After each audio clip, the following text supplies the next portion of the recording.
Bueno, después de la espléndida exposición de nuestros catedráticos de Derecho, pasamos del Derecho a la ética.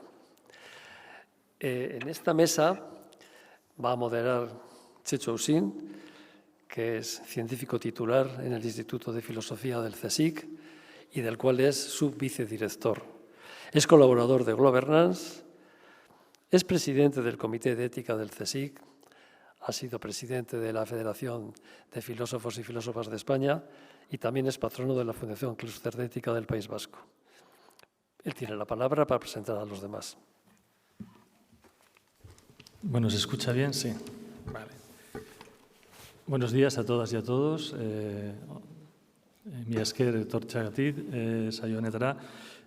Para mí es un placer presentar e introducir esta mesa sobre la cuestión del cumplimiento ético con tres amigas y colegas a las que admiro y de las que aprendo siempre. Así que la verdad es que es un placer estar aquí.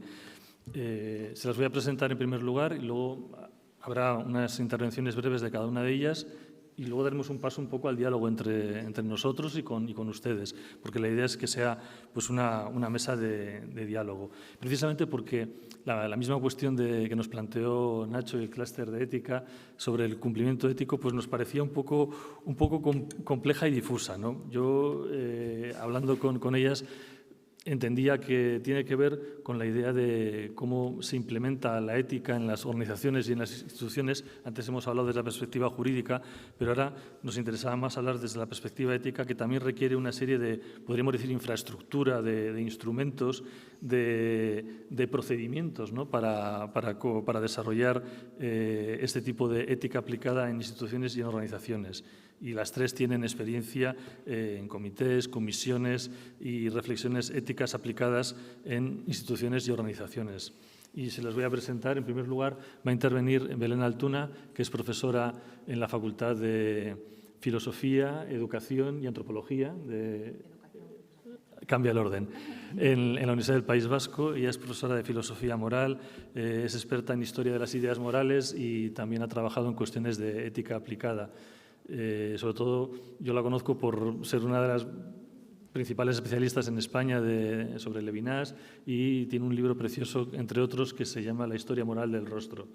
Aparte, tienes experiencia en la Comisión de Ética Institucional de la Diputación Foral de Guipúzcoa y también en el Comité de Ética Asistencial de la Organización Sanitaria de Donostialdea.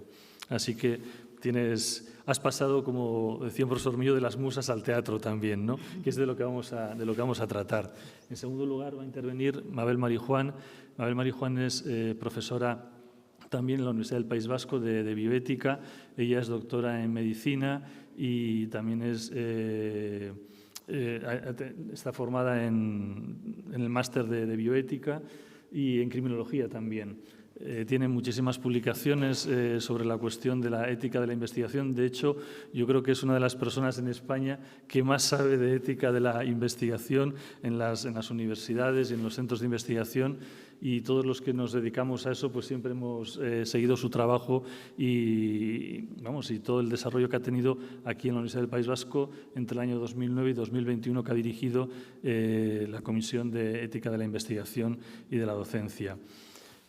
Por último, va a intervenir Cristina Monge, que ella es politóloga y profesora de Sociología en la Universidad de Zaragoza. Ella es experta, ha trabajado sobre todo en cuestiones de calidad democrática, también de desarrollo sostenible, de gobernanza sobre todo de la transición energética y ecológica, un asunto en el que ahora estamos metidos de OZ y COZ. Ella la conocerán porque es analista política en medios de comunicación, escritos, en la radio, en la televisión, aparte de ser también compañera en el Instituto de Gobernanza Democrática, en Governance, donde compartimos también trabajo e investigación. Ha publicado libros sobre movimientos sociales, sobre participación política. Y la verdad es que también es una suerte contar con ella. En este momento preside también la asociación Más Democracia. Es una asociación a la que pertenezco, es nuestra jefa, así que también es un gusto tenerla en esta mesa. Entonces voy a dar la palabra en primer lugar a Belén Altuna y intervendrán sucesivamente y luego ya daremos un turno de palabra para el diálogo entre la mesa y con todos ustedes. Es que ricasco, muchas gracias, Chechu, y gracias en primer lugar a Nacho Vesga y al clúster de ética por invitarme una vez más. Y bueno, esta vez no he podido resistir, aunque ya le dije a él que en principio desde la ética el tema del cumplimiento de la compliance no... En primer lugar se me hacía raro, no estamos tan acostumbrados a ese lenguaje, pero que aceptaba la invitación de reflexionar un poco sobre eso, sobre todo lo que implicaba eso, ¿no? Porque claro, como ha dicho Chechu, yo me dedico más bien a cuestiones de ética general. Ayer mismo estábamos discutiendo en clase temas tipo, ¿de verdad somos libres? ¿De verdad somos responsables de lo que hacemos? O el tema del relativismo moral, si hay universales éticos o todo es relativo. O sea, estoy acostumbrada a ese tipo de discusiones y entonces cuando desciendo o asciendo, no sé en qué dirección, a las cosas concretas de todo lo que implican las éticas aplicadas, el boom de las éticas aplicadas en las últimas décadas y todo el gran campo de posibilidades que abren, la verdad es que es un mundo fascinante. Porque lo que entiendo es que en las últimas décadas, en los países occidentales o en el ámbito académico, pero extraacadémico, como el empresarial o el organizativo, en el mundo occidental estamos contribuyendo a crear una ética pública, civil, laica, dialógica, con aspiraciones a ser una ética básica pública universal. Y estamos presenciando y contribuyendo de alguna manera a eso, a ese diálogo, en lo que constituiría una ética pública no confesional, obviamente, válida, o por lo menos se propone como válida para diferentes profesiones, para diferentes tipos de organizaciones, para diferentes tipos de problemas, ámbitos sociales, en diferentes países. Y estamos colaborando en esa construcción de una ética pública. Y visto así, realmente creo que es una labor fascinante, ¿no?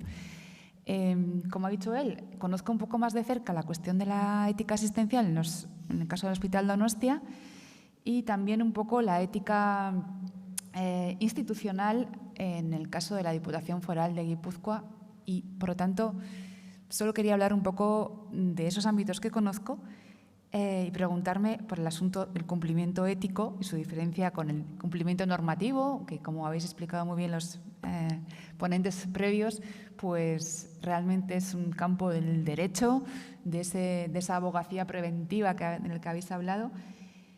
Y en cambio el cumplimiento ético, esa ética cívica pública de las organizaciones, pues es otra cosa, relacionada, pero es otra cosa, ¿no? Entonces, creo que el gran concepto aquí, uno de los grandes conceptos que ya ha salido muchas veces, es el concepto de responsabilidad, ¿no? No es ninguna casualidad que mucha gente diga que todas las éticas del siglo XX, XXI se pueden entender como éticas de la responsabilidad y que lo que estemos haciendo con las éticas de las organizaciones, sean públicas o privadas, asociaciones cívicas, actividades profesionales o lo que sea, es ver cómo la responsabilidad social se aplica ahí. La idea de que no hay ningún campo de actividad que no tenga algún tipo de responsabilidad para la contribución del bien común, que no tenga que responder, que es el origen de la palabra responsabilidad, responder a los requisitos, a la misión que la sociedad le ha impuesto, a su contribución al bien común, ¿no? Y por lo tanto, no es de extrañar, supongo, que el término clave en muchos tiempos haya sido y siga siendo, aunque como habéis expuesto también antes, cada vez como más críticos, hay más críticos con el concepto de responsabilidad social, pero sigue siendo esa, la idea de responsabilidad social empresarial, la responsabilidad social de las administraciones públicas, la responsabilidad social universitaria y, en general, la responsabilidad social de cualquier sociedad, de cualquier corporación, tipo de corporación, ¿no? En el ámbito de las administraciones públicas y de las instituciones públicas, es verdad que un término que está haciendo como de espejo, de paralelo al de responsabilidad en los últimos tiempos es el de integridad, que también habéis mencionado, ¿no? Con las propuestas de la OCDE desde los años 90 para acá, en el ámbito de las instituciones públicas y de la administración, pues se habla de integridad institucional, de cómo promover la integridad institucional. Así que digamos que En el ámbito de las empresas más el concepto de responsabilidad social y en el ámbito de la administración pública y las instituciones más el concepto de integridad social y de un marco de integridad. Esa es la idea, ¿no? ¿Cómo se hace todo esto? A mí, en el marco de la ética de la empresa, no tengo mucha experiencia. Solo tengo la experiencia, por ejemplo, en clase con mis jóvenes alumnos, cuando les digo, cada vez tiene más fuerza la ética de la empresa. Y caras de estupor o sonrisas. Anda ya, ética de la empresa, jajaja, no es una contradictio in termini. Entonces, claro, tengo que enfrentarme ante ese escepticismo que yo también tengo muchas veces, ¿no?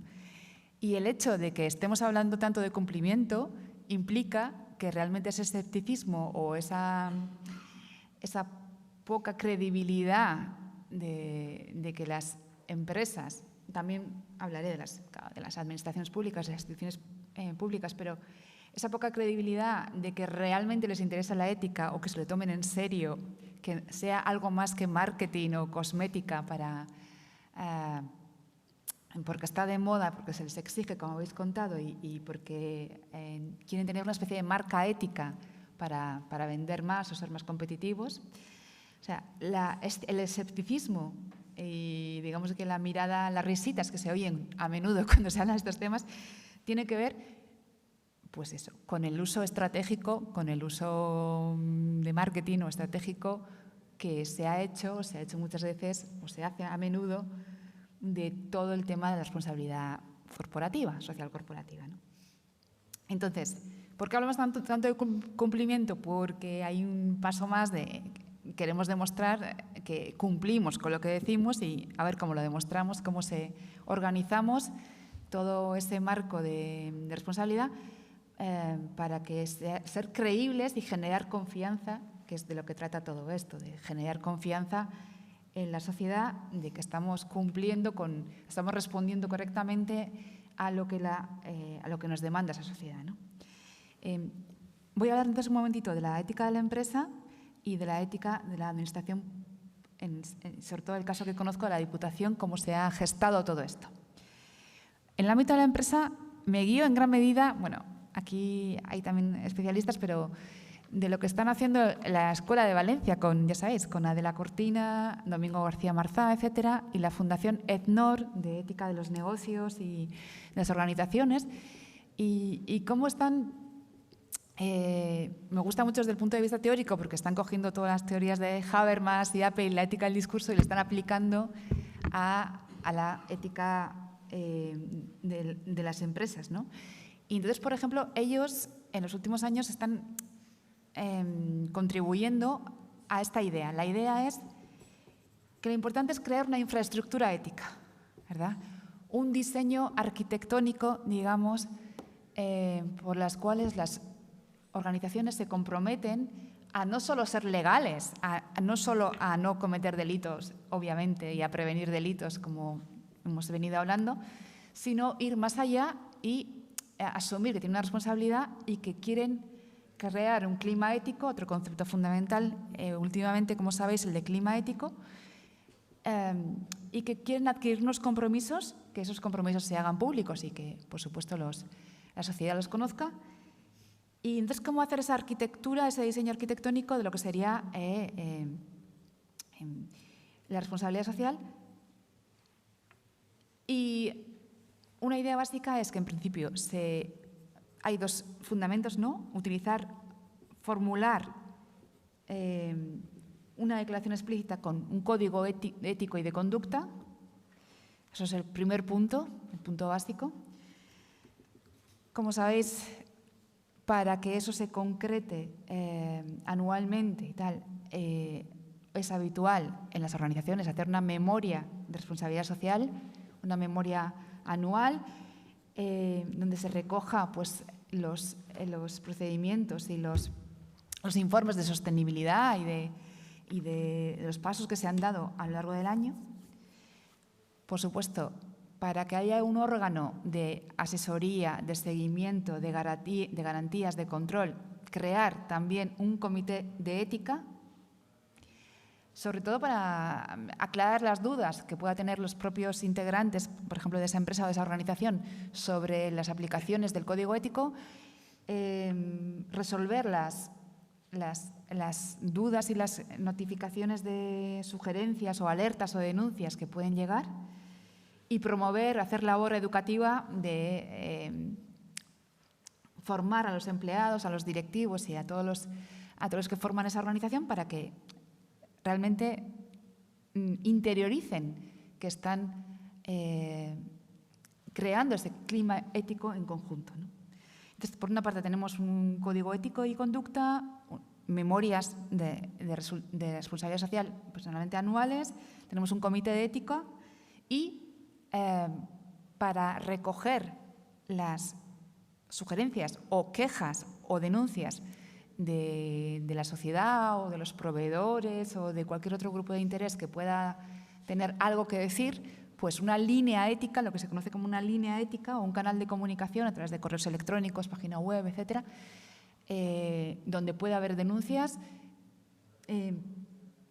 confidenciales, con todo tipo de sistemas de confidencialidad, no anónimas, pero sí confidenciales, por supuesto. Pues bien, esos 4 elementos se considera que no son suficientes. Se considera que también debería haber un órgano independiente de esa organización que pudiera medir el cumplimiento, para que no fuera meramente cosmético o preventivo, sino el cumplimiento creíble de esa pretensión ética, ¿no? Y, por lo tanto, el concepto que, por ejemplo, en la Fundación EDNOR están promoviendo y otros, otros profesionales preocupados por la ética de la empresa o de las organizaciones es el concepto de auditoría ética. Auditoría ética que no es exactamente lo mismo que auditoría social, porque la auditoría ética no se dirige tanto a los impactos como a la verificación y evaluación del funcionamiento del programa de ética y cumplimiento, con 2 tipos de indicadores. Digamos, un indicador más objetivo y otro más subjetivo. El objetivo, integrar los datos, medir los hechos y las condiciones en las que pueden ser observados y contrastados, y el indicador subjetivo, que es entrevistas, sondeos, para ver cómo perciben los propios trabajadores y los propios directivos y el propio personal de esa organización ese clima ético. Por lo tanto, esa arquitectura, ese diseño de cómo podría ser una responsabilidad social corporativa digna de ese nombre, tomada en serio y no como cosmética o marketing, iría, según me estoy guiando aquí, insisto, por Domingo García Marzá y otros autores que van por esta línea de diseño, por todos esos pasos, incluyendo este 5.º paso que es externo, esa auditoría ética externa para verificar esa credibilidad. Eso por la parte de la ética de la empresa. Ahora os cuento un poco la experiencia más cercana que conozco del concepto de marco de integridad institucional y, por lo tanto, cómo se utiliza, cómo se va implantando, en algunos casos, la ética organizativa dentro de la administración pública o dentro de las instituciones. Sabéis que todo esto es bastante reciente, como bien sabéis, ¿no? Estamos hablando pues, de unos 10 años escasos, realmente, por lo menos de tal como se está promoviendo en España los marcos de integridad institucional dentro de las instituciones. Por ejemplo, en Euskadi ha sido bastante pionera en muchas cosas de este tipo. Quiero decir, en el 2013 el Gobierno vasco ya aprobó el Código Ético y de Conducta y creó una comisión de ética pública, se llama, en el Gobierno vasco, ¿no? En 2013. Fue bastante pionera. Y luego ya en cascada vinieron las otras instituciones. Por ejemplo, en la Diputación Foral de Álava creó en el 2015 su Código de Ética y de Buen Gobierno y el órgano pues digamos de control, de asesoría, etcétera, de garantía, una comisión de ética pública también en el 2015 en la Diputación Foral de Álava. Y bueno, en el caso que mejor conozco, insisto, fue el año siguiente, en 2016. En 2016 la Diputación de Guipúzcoa aprobó también su sistema de integridad institucional y los mismos pasos. Una vez más, creó un código de ética y de conducta. El primero de ellos, porque ya son 4 los que tiene, el primero iba dirigido, una vez más, liderazgo ético, para dar ejemplo, obviamente, a los altos cargos, a los cargos públicos, a los diputados y a los cargos asimilados. Y, por supuesto, creó un sistema de seguimiento y supervisión que era otra comisión de ética. En nuestro caso lo llamamos, se llamó Comité de Ética Institucional, que yo creo que es más correcto el término que ética pública, que es como se llama, por ejemplo, en el Gobierno vasco, porque, claro, ética pública es un concepto demasiado amplio e institucional, por lo menos es un poco más preciso para esto que estamos hablando, ¿no? Entonces, la idea en todos estos casos era que los componentes que iban a velar y asesorar un poco en ese comité de ética, en esos comités de éticas fueran mixtos. O sea, por una parte, por ejemplo, el del Gobierno vasco estaba compuesto por 4 personas con derecho a voto y una secretaria con voz pero sin voto. Y de esas 4 personas, 2 eran altos cargos del Gobierno y 2 eran asesores externos, del ámbito del derecho o de la filosofía de la ética. Y en el caso de la Diputación Foral de Guipúzcoa dijeron, vamos a ir un poco más para allá. Y entonces dijeron, vamos a formar ese comité de ética con 5 personas, 2 altos cargos de la Diputación y 3 externas. Yo soy una de esas personas externas, los otros 2 son profesores de Derecho.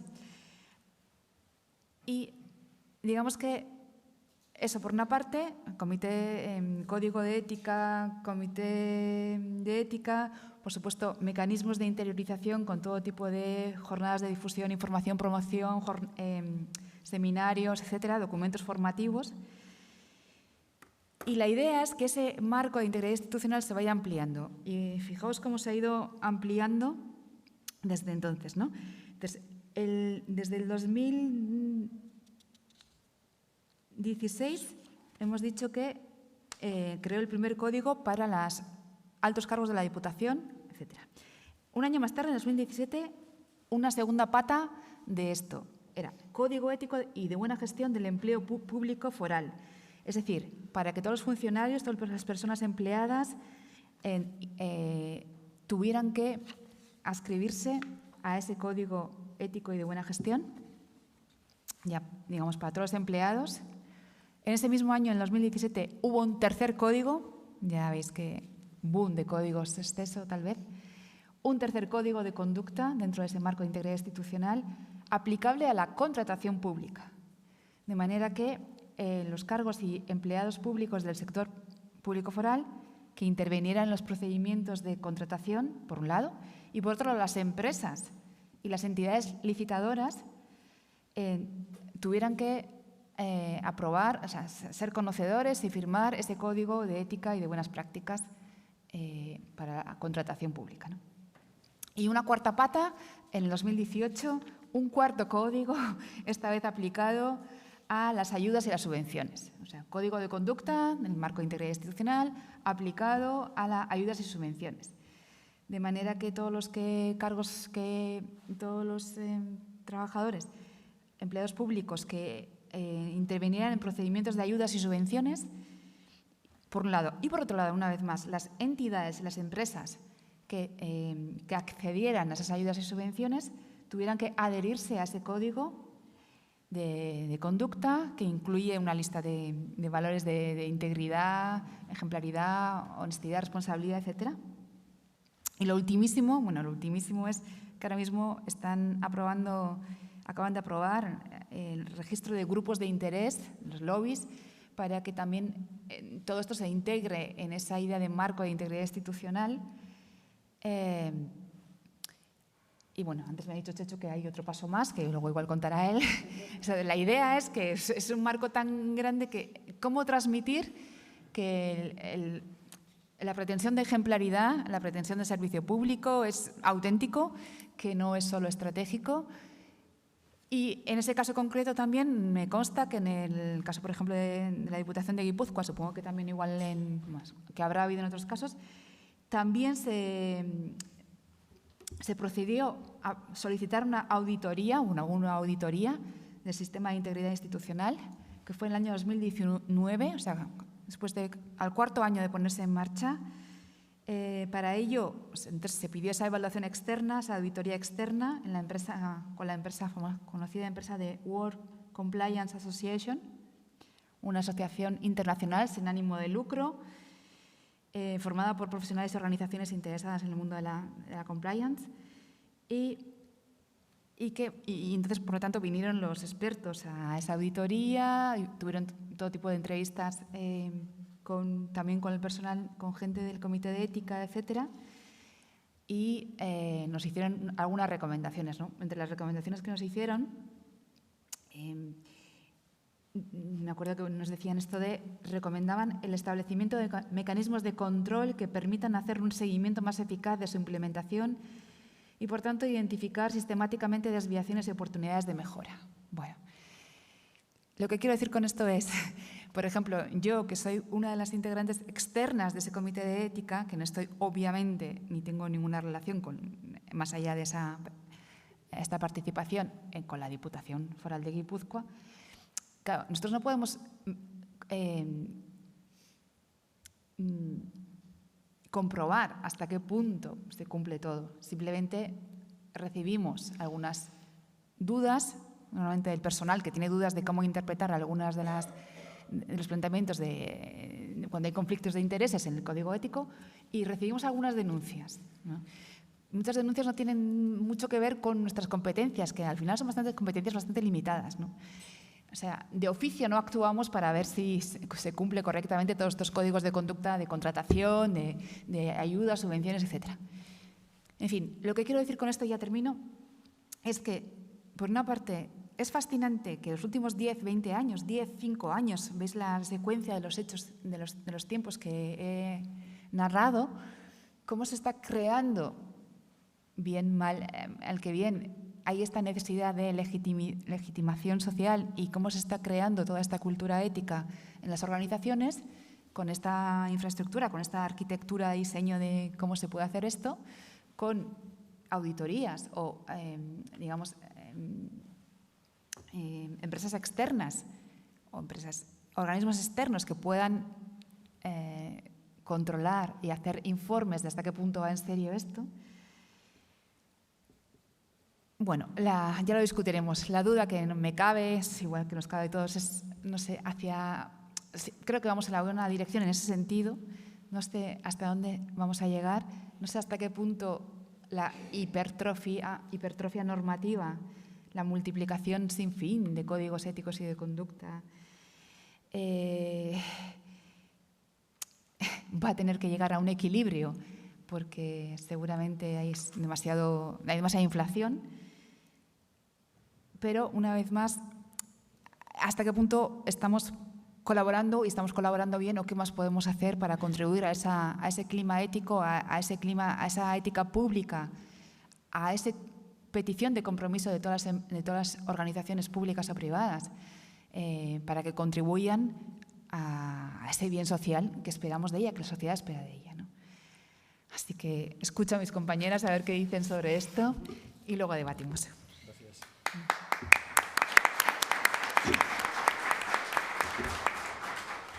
Bueno, Mabel, tienes la palabra. Vale. Bueno, pues lo primero, también de verdad agradecer la posibilidad de estar aquí. Agradecérselo a Nacho Vesga y a la organización en general y al clúster del que formo parte, pero saben que mi militancia me gustaría que fuese mayor, ¿eh? Esto lo digo aquí para obligarme al compromiso, pero igual tengo que esperar a prejubilarme o similar, ¿eh? Bueno, yo, por lo que ha planteado Belén y por lo que he oído antes, voy a empezar por donde no tengo puesto aquí, porque yo creo que puedo dar alguna respuesta que no es una certeza, pero que es una intuición que tengo basada en la experiencia de haberle dado un poco vueltas a esto. Así a priori, y no es por cargarme lo del cumplimiento ético, porque voy a extenderme más en ello, o sea, lo que he intentado pensar sobre esto. A ver, Los comités de ética, que hay tropocientos, incluido el del Gobierno vasco, los comités de ética llevan ese nombre, pero luego son lo que son. Es decir, se ha llamado comité de ética porque hay que reconocer, y aquí me voy a poner un poco bruja, a mí a veces me asusta que hablemos tanto de la ética como hablamos tanto de la maternidad.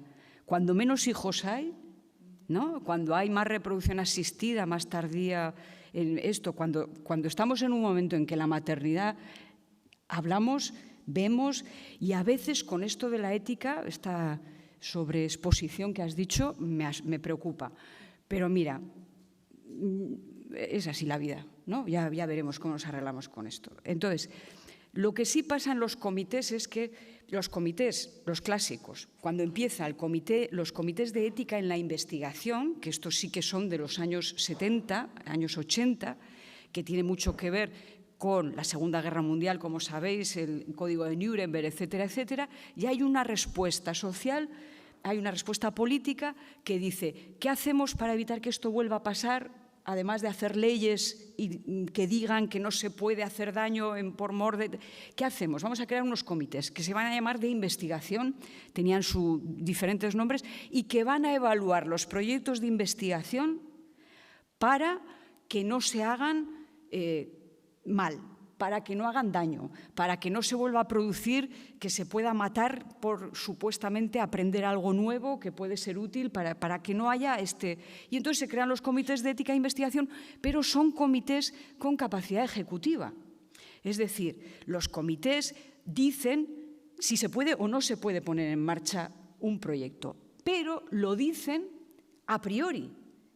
No a posteriori. Todas las leyes, si vais y veis la ley de investigación biomédica, la ley de sanidad, etcétera, todas dicen, los comités de ética e investigación, sean genéticas, servirán para evaluar los proyectos, autorizarlos o no y hacer el seguimiento. Yo, que me he comido muchas reuniones de ética de la investigación y de comités, nadie puede hacer seguimiento. Nadie. De hecho, se ha llegado a discutir que se quite eso de la ley, porque solo hacemos evaluación a priori, solamente decimos que en el documento que nos mandan, como lo que comentáis de las empresas, todo está en orden. Van a hacer el consentimiento informado, van a guardar los datos, le van a decir al sujeto que se puede retirar si se asusta, le van a decir cómo puede saber qué ha tenido que ver lo que han cogido de su cuerpo, de su cabeza, de lo que sea, para lo que se ha descubierto, todo en el papel. Y los comités hacen una checklist, la mayoría. Nosotros en la universidad intentamos hacer otra cosa, pero la mayoría funcionan con listas de chequeo. Con este invento en el que todos ponemos X y vamos a los rankings de Shanghái y hacemos esto, lo otro, pero no hay seguimiento, porque el seguimiento es muy complicado. El seguimiento es complicadísimo, requiere muchísima dedicación, requiere dinero, requiere gente, que además no puede estar mucho tiempo en seguimiento porque se malea. Porque eso es otra de las cosas que tenemos que hablar en ética, como en tantas cosas, que nos acostumbramos. Y la costumbre es enemiga de la imaginación y la ética tiene que ver con la proyección, con imaginar cosas diferentes. Hablar de lo que puede ser de otra manera es hablar de ética. Por eso no es el derecho la ética, no se pueden identificar. El derecho es lo que es y, como habéis dicho, viene después. Es la instancia ejecutiva de la ética la que lo cristaliza, como ha dicho el profesor José Luis, que también fue mi profesor en criminología, pues lo que ha dicho es siempre va a ir a rebufo, porque es la acción humana la que luego acaba generando. No había aquello de que había delitos que no se podían condenar porque no había ley para condenarlos, pero entonces empezaron a condenar a los que inventaron delitos. Eso eran de las breves cosas que recuerdo de mis estudios de Derecho. Bueno, dicho esto, los comités de ética, incluso los comités de ética en investigación con capacidad ejecutiva, que quiere decir que prohíben o autorizan, es decir, que se les tiene miedo, llega un momento en que por estas dos razones, por hábito, y los chavales lo que te dicen es que hay que rellenar, porque es lo que hemos enseñado, ¿qué? No por qué. Por eso nosotros nos empeñamos en dar cursos para entender por qué hay consentimiento informado, no cómo se hace una hoja de consentimiento informado. Cuando decía José Luis, hay que decir en las empresas que tienen que hacerlo con relación a su propia empresa, que no la pueden comprar aunque valga 500.000 euros y sea fantástico. Es que esto es así. Es que esa es la forma humana, porque tendemos al ahorro de energía. La mayor parte de las cosas no son éticas porque no son autónomas, son heterónomas y, por lo tanto, son simplemente hábitos y costumbres que adquirimos de los demás o formas de hacer que nos colocan bien en la sociedad. Esto era una cosa. Los comités de ética asistencial que deciden, que ayudan a tomar decisiones y hacen documentos de recomendación sobre cómo tratar a los testigos de Jehová en los hospitales, cómo tratar cuando una madre quiere operar y un padre no quiere a su hijo. Esos que asesoran en esto solo tienen capacidad asesora, exhortativa, sugeridora. Y también dice la norma que deben hacer evaluación, ayuda y seguimiento. No pueden hacer seguimiento, ni siquiera saben los resultados de lo que han sugerido, porque la persona que lo recibe puede hacerle caso o no. Igual algún día, si hay un juicio y alguien presenta un documento del Comité de Ética y lo ha seguido y le ha salido mal, el juez diga, pues usted actuó con más diligencia que otro que no preguntó a un Comité de Ética. Pero no tenemos experiencia. Contamos esa historia porque nos han dicho y hemos leído en los papeles que en Estados Unidos pasa. Pero aquí... Y ahora, con el trasplante de vivo, al Comité de Ética, al Comité de Ética Asistencial se le ha otorgado la primera función ejecutiva, que es que decida si una persona que dona en vivo un órgano es realmente por amor o hay algo oscuro por detrás. Que yo no les arriendo la ganancia a la pobre gente de los comités de ética tener que hacer esto. Pero la ley ha dicho, porque la ley dice, esto es un poquito complicado, lo mismo va a mediar dinero en algo que es altruista. ¿Quién puede poner un poco de orden aquí? La ética. ¿Qué tenemos? Los comités de ética. Y los comités de ética se han visto con esta función que intentan cumplir diligentemente, pero que es un marrón del copón, ¿o no? Porque ¿cómo sabes tú si el primo de Ronaldinho, no me acuerdo qué futbolista, que le donaron un riñón, no era en realidad ni primo ni nada, había recibido una pasta y hasta le habían falsificado los papeles para parecer el primo? O sea, ¿cómo haces un comité de ética que es una cuadrilla de personas con buena intención trabajando con criterios supuestamente con valores socialmente valiosos? Porque lo contrario es un disvalor, ¿no? Vale. Eso quería decir, por una parte. Y luego el resto de los comités que nos hemos inventado, que se llaman de ética, en su esencia, en su criterio, en su idea, siempre dicen hacer evaluación, esto y seguimiento. Y ya digo, en ninguno de ellos se genera al lado un sistema de control eficaz ni de castigo, porque es que igual no está en su naturaleza, eso es lo que quiero contar ahora. No está en la naturaleza de lo que estamos hablando, de la ética, establecer un modelo en el que lo que tenga que haber es sanción, etcétera, etcétera. Porque eso, éticamente, es atribuir a nuestra capacidad social de ética, de ser éticos, un desarrollo moral infantil.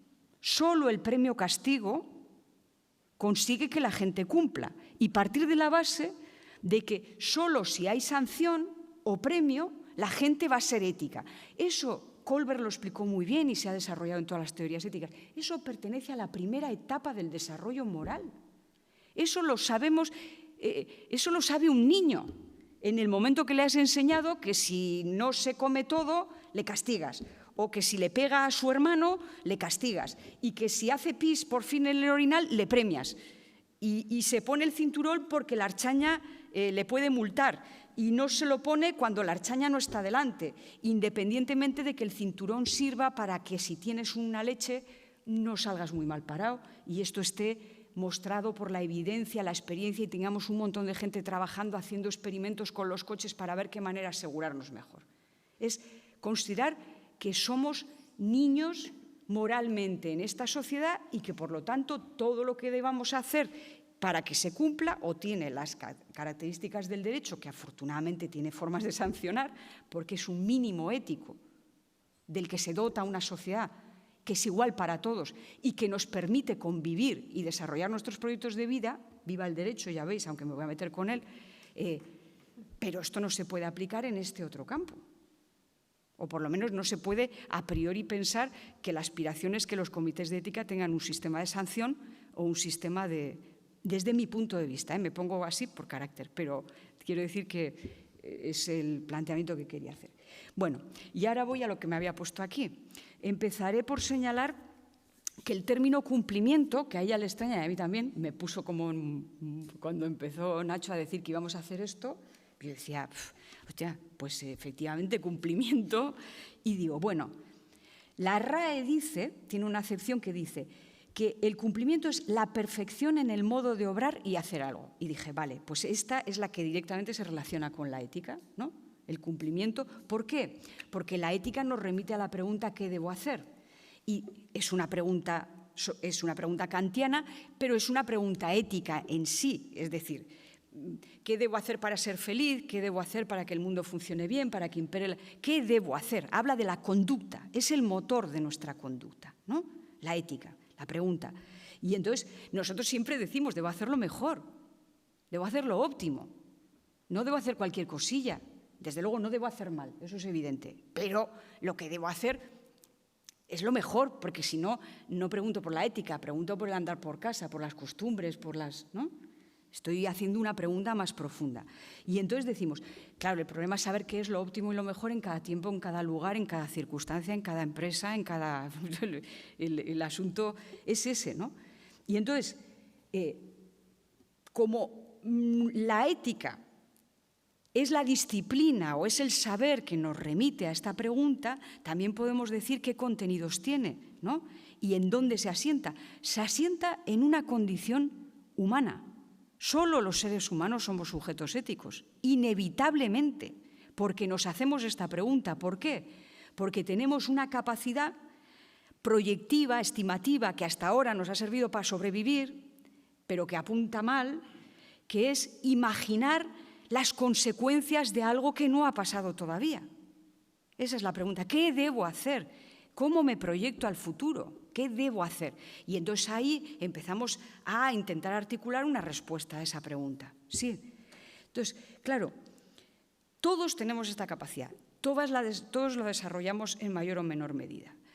Todo depende de cuál haya sido nuestro desarrollo moral, de la sociedad en la que vivimos, cómo nos ayuda esta sociedad a madurar moralmente y qué depósito de valores nos transmite.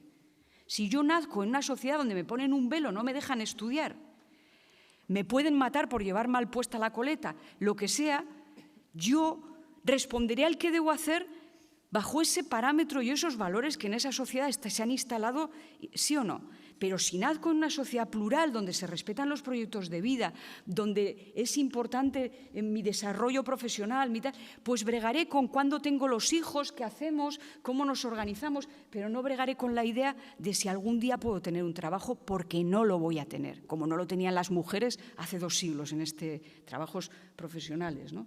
Es decir, el contexto, los valores del momento son importantísimos para dar respuesta a esto. Y solo después de la respuesta veremos el cumplimiento, porque una cosa, como decía aquel, que no sé qué santo era, es porque sé lo que debo hacer y nunca lo hago, ¿no? Y creo que le decían los que les correspondía, es normal, no pasa nada, arrepiéntete y vuelve a empezar, ¿no? Pero es así, porque esto es la condición humana, ¿vale? Entonces, en el cumplimiento ético me parece muy importante introducir el siguiente matiz. Obrar de manera autónoma en la perfección que aspiramos, porque decimos cumplimiento, vuelvo a decir que me ascribo a lo de la perfección en el obrar, de manera autónoma es obrar por una misma, cada persona por sí misma, respondiendo, y lo ha comentado Belén, respondiendo a lo que nos interroga, y la otra parte de la responsabilidad, asumiendo las consecuencias de lo que hemos hecho. Sí, eso es responsabilidad, es lo que ha dicho ella. Se dice el siglo XX, el siglo XXI, es la ética, incluso el profesor Gracia dice, o es el siglo de la ética de la responsabilidad o no será, o nos vamos todos a freír puñetas. Es decir, o asumimos esto o seguimos obrando de manera heterónoma, que es desde lo que se nos indica. ¿Sí? Desde lo que nos dice la ley, desde lo que nos dice el jefe, desde lo que nos dice el partido, desde lo que nos dice el abogado, desde lo que nos dice el experto, y ahora y eso es un funcionamiento heterónomo. Y ese no se basa en la responsabilidad, se basa en la obediencia. Y la relación es de mandato-obediencia. Es la relación en puridad que existe cuando se basa la ética en la condición heterónoma de las personas, que a su vez se apoya sobre la idea de que, ¡uf!, qué lío, ¿no? ¡Qué lío! ¿Por qué tengo que decidir? Uno de los factores de burnout de las profesiones no es la sobrecarga de trabajo, que puede serlo, es tener que asumir responsabilidades para las que una no está preparada. ¿Qué creéis que les ha pasado a los sanitarios en el COVID? Que sabían hacer medicina y la cosa era incierta, pero tener que asumir la distribución de a quién se ingresaba o no en una UCI. ¿De verdad creéis que los médicos están preparados para tomar esas decisiones? Que el personal sanitario estaba preparado y les hemos delegado esas decisiones para después, cuando ya nos cansamos de tanta tensión y de tanta limitación, decirle, y ahora vamos a buscar en qué os habéis equivocado, qué decisiones tomasteis mal. Y detrás hay quienes se encargaron de la cosa pública, de la política, de la gerencia, de la dirección médica, de la cosa del bien común, no del trabajo individual, que ya se han alejado de los focos, ¿no? Y probablemente quien debía decidir, quien debía haberse puesto de los nervios y llegar al burnout eran todos esos, no solamente los profesionales que estaban trabajando. Bueno, obrar de manera autónoma, obrar de manera heterónoma, de aquí.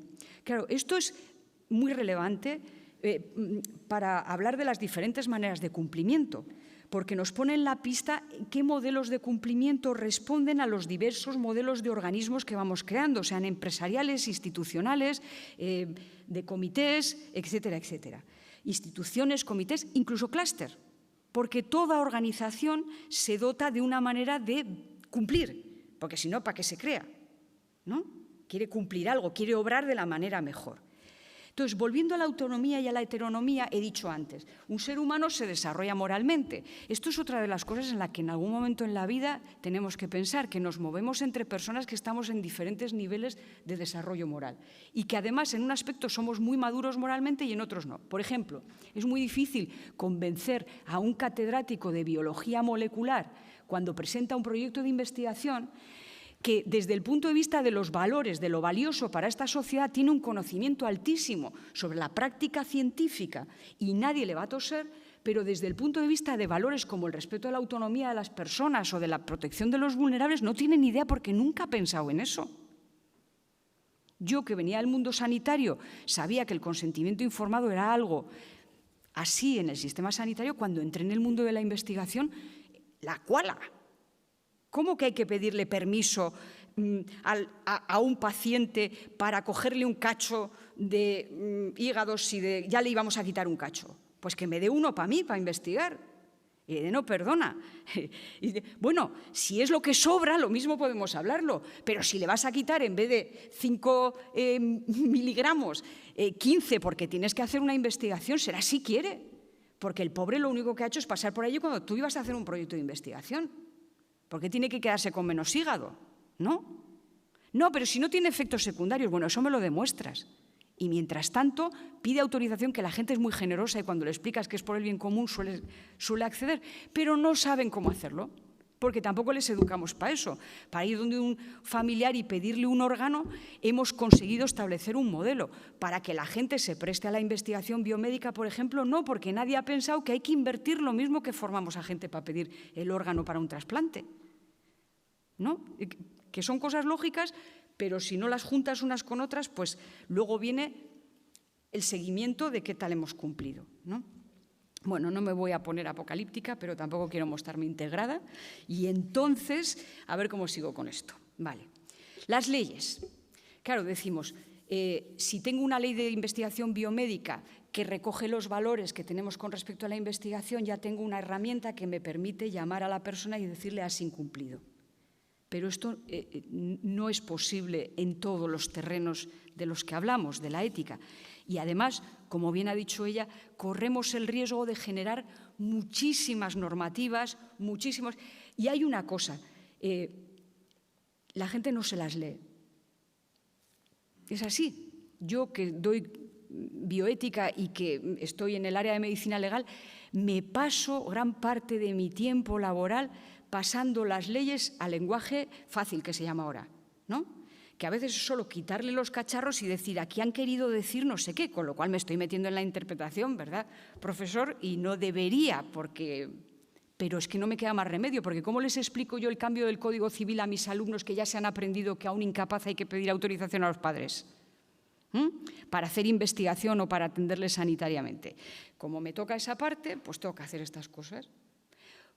Si además le añadimos el código ético de ese hospital y de esa empresa que hace el material con el que se ponen los goteros, mis alumnos futuros profesionales de la medicina, de la enfermería, de la bioquímica, lo que generan es una cosa que en medicina, y la conocéis todos ya, se generan anticuerpos, muchos anticuerpos, incluso reacciones alérgicas, por lo cual huyen del producto, como locos. Y entonces, como huyen del producto, necesitan a los expertos para consultarles.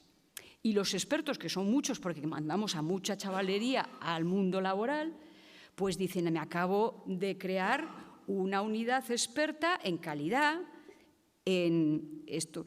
¿Qué hacemos con nuestros chavales si no hay trabajo de otro tipo? Y si consideramos que hay que seguir trabajando todos estos días a la semana y tantas horas y tal, pues se inventan asesorías y te dicen, voy a tu empresa, te lo evalúo, te hago cómo vas a sacar la Q de calidad, 4 casas, 500.000 euros y te doy el sistema de tal. Y nosotros solitos, que es que no ha venido nadie a hacer esto, que no hay una trilateral, que es que vamos, ¿no? Bueno, de momento solo estoy... Bueno, entonces, he dicho esto y vamos al tema de los códigos éticos y todas estas cosas que no son solo códigos éticos, son códigos deontológicos, son códigos de conducta, son códigos de gobernanza, son todos códigos. Sí, algunos más antiguos, otros más modernos, y todo es una intención que está más allá de la ley.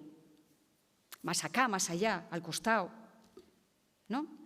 Claro, yo ya se ha comentado, estudié medicina, trabajé un tiempo como médico, llevo años en la universidad, pero esto lo conozco un poco porque la medicina, como el derecho, hay de los médicos y los juristas en todas estas historias, ¿no? La medicina tenía que cumplir las leyes, pero tenía su código deontológico. Somos los clásicos del código deontológico. ¿Por qué? Porque éramos excelentes, porque nosotros nos dotábamos de un código más allá. Por eso no se os ocurriera juzgarnos con las mismas leyes que a los comunes de los humanos, porque nosotros, que somos una profesión de medios que no de resultados, hacemos siempre lo que podemos y a veces nos sale bien. ¿Vale? Y sobre esta piedra se edifica una forma de ejercicio de la medicina. Y además nos aseguramos de que tenemos un código deontológico y un comité deontológico que juzga en base al código deontológico, hasta el punto de que te pueden quitar la colegiación, que es obligatoria para ejercer, si no cumples con el código deontológico, que te va a juzgar una comisión de médicos, asesorados por el asesor jurídico del Colegio de Médicos, sobre tu conducta, no si ha sido legal o ilegal según las leyes del mundo, sino si ha sido deontológica o no según el código deontológico.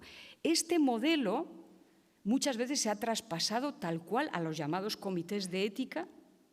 Son modelos en los que el comité lo conforman personas relacionadas directamente con esa profesión, que haya cargos, altos cargos en un comité, a ti te habrá generado dudas más de una vez. ¿Cómo no? Yo me he leído algunas de las sentencias, iba a decir, algunos de los documentos, me los he leído, os lo prometo, de principio a fin, como me he leído los documentos del Comité de Ética de España sobre cuestiones importantísimas. Y cuando lo leo, me asombra, es decir, ¿cómo le pueden llamar a esto un informe sobre ética? Esto es una trampa malaya. Esto es, en lugar de pasar por donde hay que pasar, que es por los tribunales, me monto esta comisión que tiene siempre un aire jurídico, con perdón, juzgo, sentencio y ejecuto. Este señor ha actuado éticamente bien, por lo tanto, que siga en su puesto. Bueno, que no siga en su puesto porque se ha visto mucho, vamos a ponerle en otro para que no se note demasiado. Pero de verdad, leeros esos informes, no son éticos, en el sentido, no son reflexivos sobre los valores, sobre cómo mejorar, que se ha dicho aquí, cómo ver qué valores han entrado en conflicto, No. ¿Y qué soluciones para evitar que vuelva a pasar? ¿Y qué debería haber hecho que no ha hecho? Y ya está dicho. Y luego, si ahí se detecta que ha habido una mala conducta, a los tribunales, que para eso los tenemos y nos juzgan en igualdad. Por lo menos ahí podemos pensar que somos todos iguales, no que estamos bajo el juicio de unas personas que seguramente bien intencionadas están en un comité de ética, pero igual otras me hubieran dicho otra cosa, ¿o no? Y no por relativismo moral, que esa es la otra cosa que quiero decir, sino por el método que han utilizado para llegar a la conclusión. Hay dos tipos, es mi conclusión en esto, hay dos tipos. Bueno, en realidad hay tres, pero saco a uno de ellos. Me ha resultado apasionante cuando el profesor ha comentado que Guruch Jáuregui os enseñaba que había tres modelos políticos, ¿no? Por decir así. Porque nosotros en ética nos enseñan que la manera de resolver conflictos solo se han inventado tres en la humanidad. Una es por autoridad, que puede ir desde la autoritas del conocimiento hasta la violencia más absoluta, porque la autoridad trata de decir este es el criterio. La autoridad paterna puede ser violenta o puede ser dulce, pero está todo en la misma línea. Modo de resolución por autoridad. Alguien dice lo que hay que hacer y lo que no hay que hacer. Alguien o alguienes. Segunda, por negociación, el comercio. En lugar de matarte, ¿qué tal si te entrego unos espejitos, ¿no? Y tú me das lo que sea? Vamos a ver, quid pro quo, ¿cómo hacemos? Y una tercera que es por deliberación, que hablaron los griegos de ella, que cuando la lees se te llena el alma y cuando la ves en la práctica dices, pero ¿por qué nos cuesta tanto si ya lo hablaban aquellos? En cambio, la negociación y la autoridad vamos a degüello. Y la deliberación, la famosa democracia deliberativa, parece imposible porque es lenta, es cansina, hay que limar muchas cosas de nuestra educación, en fin, pero nos enseñaban que esas tres. Entiendo que es algo similar. Bueno, pues cuando vamos a los comités nos encontramos con algo parecido, que es la autoritas. Como hay quien sabe lo que hay que hacer, lo que es lo correcto, alguien o alguienes, pues los ponemos en una comisión y entonces ellos ven. Comisión ética de la investigación. Se supone que hay un conocimiento técnico-ético y pasa muchas veces, y en muchos comités, que se produce lo que se llama la falacia tecnocrática, que es, en realidad no tenemos problemas éticos, tenemos problemas técnicos. ¿Qué está pasando con el discurso sobre la ecología? Ya inventaremos algo que resuelva esto. Es un problema técnico mal planteado, no es un problema ético, no es un problema de valores, porque los valores, en fin, son una cosa sota, caballo y rey, ¿no? Te lo ventilan muy rápido. Lo correcto es lo que dice el sabio, el profesor, el juez, el abogado, el que sabe. Y en el momento que le atribuimos eso, lo que hacemos es decir, pues esto es lo que hay que hacer, esto es lo que debo hacer. El deontólogo, ¿quién es ese? Bueno, pues en el momento que investimos, por ejemplo, vuelvo a mi terreno, en un comité deontológico a esa persona de saber interpretar correctamente ese código deontológico, que podríamos hablar de dónde ha salido, pues ese es el que sabe, ¿sí? Y por lo tanto hacemos, desde ese punto de vista, el que cumple con los principios de la profesión, ese es el que sabe, ese es el que puede decir cómo debe actuar un médico en determinada circunstancia, por ejemplo. El jurista es todopoderoso en cualquier comité, porque incluso la argumentación más fina sobre cualquier cosa basta que diga, es lo que dice la ley. Y déjate de interpretaciones, que eso es para los profes. La ley dice esto, yo lo he visto así en los comités. Hacer un trabajo fino sobre qué es la información y el consentimiento, cómo se hace, cómo se elabora, cómo tienes que comunicar, aprender técnicas de comunicación. Viene un jurista y dice, lo que hay que hacer es un papel que diga que te autoriza a todo, porque si no, te buscas un marrón. Y ¡bum!, se acabó. ¿no? Esa discusión sutil sobre cómo hablamos de lo que pasa en la empresa y tal. Viene el abogado y como la autoritas acabamos de depositarla ahí, que decida. ¿Sí?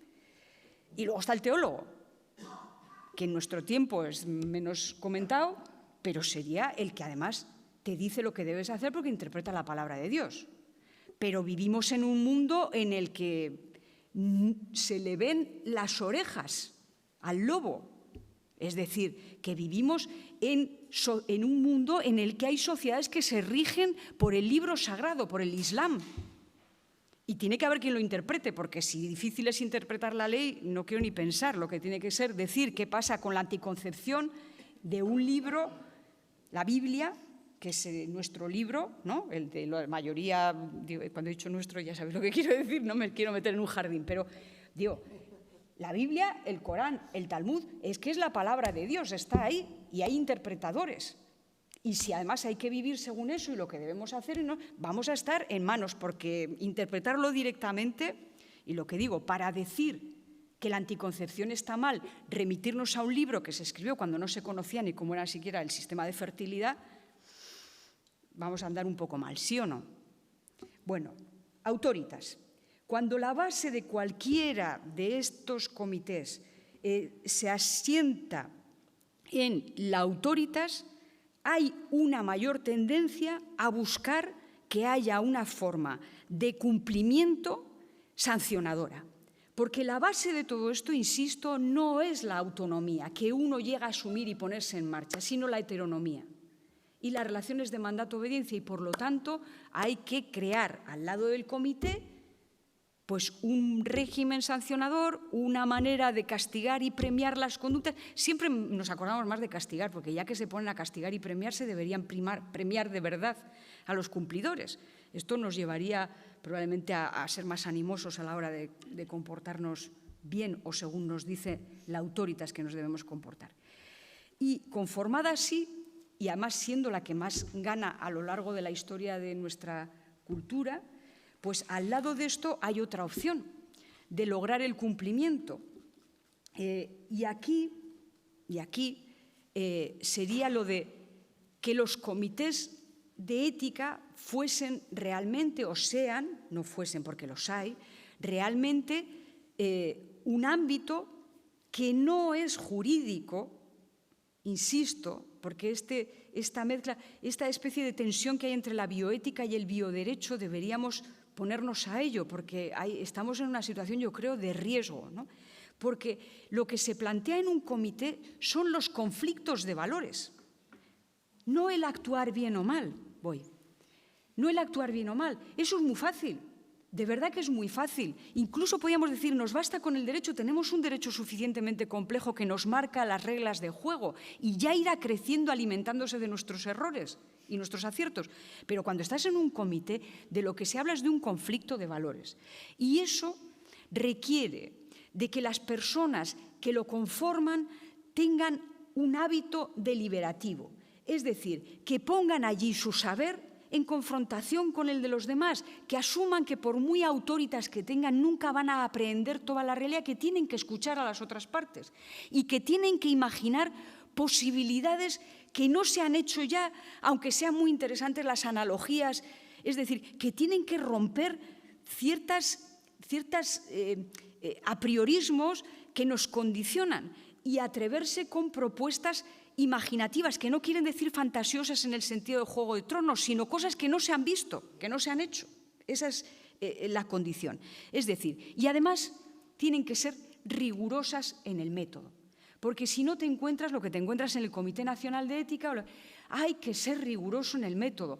Primero hay que conocer los hechos hasta la extenuación, porque vamos a tomar decisiones en condiciones de incertidumbre y hay que limitar la incertidumbre.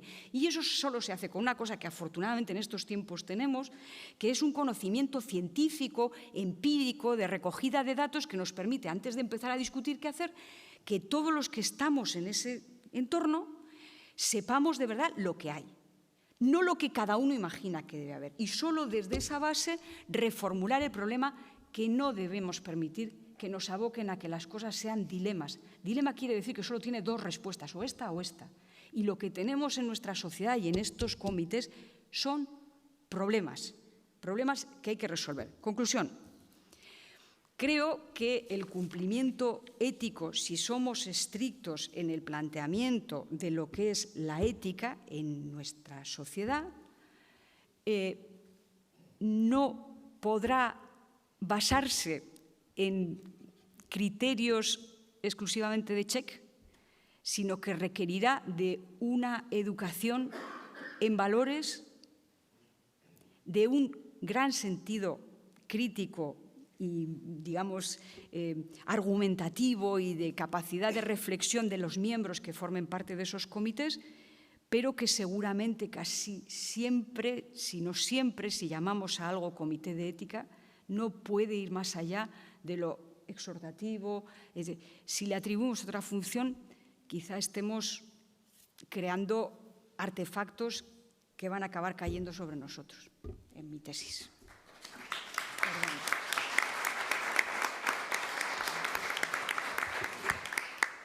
Bueno, Cristina, tienes la palabra. Pues muchísimas gracias, eskerrik asko, Egunon. Muchísimas gracias por la invitación. Nacho, un gusto estar aquí. Muchísimas gracias a mis compañeras de mesa, he aprendido muchísimo. Y la verdad es que lo malo de hablar la última es que está casi todo dicho, ¿no? O todo. Lo bueno es que se puede reaccionar a cosas ya. Entonces, como veo que vamos a ir justitos de tiempo, si me permitís, voy a combinar lo que yo tenía pensado compartir aquí hoy con vosotros y con vosotras, y también algún comentario que me han sugerido elementos que he visto. Mi aproximación a este mundo es diferente, es desde una óptica distinta, es desde las ciencias sociales, la sociología, la ciencia política, y desde la aplicación de eso, se hablaba de bajar de las musas al teatro, en el ámbito de la empresa. De hecho, coincido con Nacho Vesga en un comité de ESG, de Llorente y Cuenca, una de las principales empresas consultoras de este país que en estos momentos está entrando en esta vía, ¿no? Y se suscitan debates que en algunos casos me han recordado a elementos que han surgido aquí. Entonces, profesor Altuna, totalmente de acuerdo. Vivimos en un momento en el que estamos creando una auténtica ética pública y me parece muy importante subrayarlo. Porque generalmente este tipo de entornos, de debates, de espacios de reflexión, tienden al pesimismo. Pues y una cosa es tener visión crítica, que creo que sin esa visión crítica es imposible avanzar, y otras cosas es que nos vayamos de aquí con la sensación de vamos a morir todos. Entonces, efectivamente, vamos a subrayar lo que hay de positivo. Creo que efectivamente estamos viviendo un auténtico momento de creación de éticas públicas muy diferentes y en espacios muy plurales, hasta el punto de que estamos aquí hablando de ética en la empresa. Nos parece que es normal, porque en España llevamos 30 años hablando de RSC, de RC, de Agenda 2030, de sostenibilidad, ¿verdad? Nos parece normal. Bueno, esto hace 3-4 décadas nos hubiera parecido una auténtica utopía. Entonces, por favor, seamos conscientes de lo que vamos avanzando. Incluso cuando ahora hablamos de ESG o de ASG, en España me queda más, ¿no? ESG, no deja de ser un poco así. También tenemos que ser conscientes de la diferencia, o sea, la profundización y el grado también de hilar fino al que estamos llegando con estas cosas. Una cosa es que haya un boom de estos temas, los hay. Yo no les podré acompañar esta tarde porque me voy con Óscar Rodríguez, que lo veo que está ahí al fondo, a Logroño, a una sesión parecida a esta, a hablar de transparencia. Y hablar de transparencia en el ámbito de la administración pública y de la empresa privada. Y andamos continuamente reflexionando sobre este tipo de cuestiones. Entonces, ¿por qué? Porque estamos hilando cada vez de manera mucho más fina y de manera, yo creo que mucho más adecuada a ver cómo aterrizar cada una de esas cosas en los ámbitos que estamos ahí, ¿no? ¿Esto quiere decir que hay una inflación en estos momentos de regulación, de herramientas, de expectativas, de experiencias, de comité, de guías, de buenas prácticas? Sí. Típico en todos los momentos de transición. Cuando un tema entra en escena, entra en la conversación pública, quiere abrirse paso, pasa por un momento de que lo que podríamos llamar caos creativo, si queréis. Es decir, un exceso de todo este tipo de herramientas, ¿no? Y tenemos guías de buenas prácticas, tenemos comités para todo, como bien comentabais, y tenemos recomendaciones de no sé cuantísimas cosas y un montón de declaraciones de Naciones Unidas y varias guías de la OCDE para saber por dónde tenemos que ir. Típico de un momento de transición hasta que los conceptos se fortalecen, se aterrizan y se plasman en la realidad de cada ámbito y de cada organización. Por lo tanto, ningún agobio, pasará. y pasará cuando esté maduro, porque es verdad que no está maduro, porque hace muy poquito tiempo que venimos hablando de estas cosas desde un punto de vista aplicado, ¿no? que comentabais. ¿Qué debo hacer? Se decía, claro, esa es la pregunta básica de la ética, ¿no? ¿Qué debo hacer? Y obviamente ese qué debo hacer, como comentabas, está absolutamente implicado en los valores de una sociedad. Pero ojo, las sociedades son bichos que nunca se están quietos, tienen esa característica y cambian todos los días. Otra cosa es que cambien en el sentido que nos gusta o no, que no tiene por qué ser el que nos guste, ¿no? Además, cambian en sentido contradictorio muchas veces. Y además, los sociólogos y los politólogos ya sabemos, porque lo sufrimos a diario, que hay veces que vemos esos cambios y hay veces que se nos quedan por debajo del radar y no tenemos ni idea hasta que no emergen con una fuerza en la cual ya tampoco puedes actuar demasiado. Por lo tanto, ¿cómo adecuamos esos grandes valores a sociedades que están en permanente cambio? Si pudiéramos profundizar en esto, pero no me voy a extender, veríamos que además estos cambios hoy son más veloces por las tecnologías, por el papel de las tecnologías, por el papel de las interacciones entre humanos, etcétera, etcétera, etcétera, por la famosa globalización. Pero bueno, que eso está allí, ¿no? Y ha salido aquí un famoso concepto con el que yo tengo una relación de amor-odio, tengo que decirlo, que es el de responsabilidad. Y cuento por qué tengo una relación de amor-odio.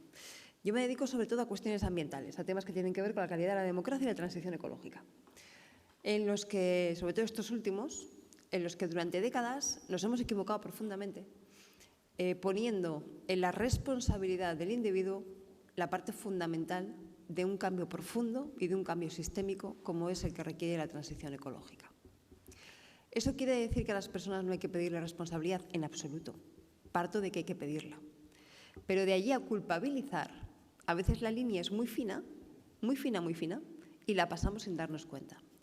Podemos pedir responsabilidad a la hora de reciclar si existen en nuestras ciudades dispositivos para reciclar los materiales. Vitoria, por cierto, sois ejemplo de todo este tipo de cosas desde que tuvisteis la Green Capital hace ya no sé cuántos años. Podemos pedir responsabilidad a la hora de consumir menos energía si tenemos un transporte público de calidad, si tenemos sistemas de eficiencia y ahorro, y si tenemos políticas públicas, fiscales, incentivos, en fin, un montón de cosas que ayuden a esa eficiencia. Por lo tanto, en cuestión de temas ambientales, la gran transición no tiene un problema de tecnología, como a veces. Últimamente estamos en muchos debates que pasan por ser debates técnicos, quieren pasar por ser debates técnicos, cuando en el fondo son debates profundamente políticos en cuanto a modelos de sociedad diferentes y profundamente éticos en cuanto a decidir qué se debe hacer, ¿no?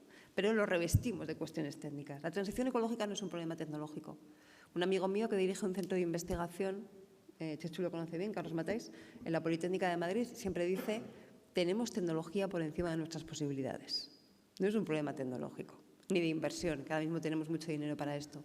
Es un problema de modelo y es un problema de que los cambios efectivamente sean viables desde ese punto de vista de que sean posibles. Por eso lo de la responsabilidad, yo siempre lo discuto, ¿no? En ese sentido, decir, responsables, por supuesto, pero tenemos que hacer posible que se sea responsable. Y si no, es muy complicado. Pero hay una responsabilidad ética y una política. Por supuesto, por supuesto. No digo que no lo dudo, ¿eh?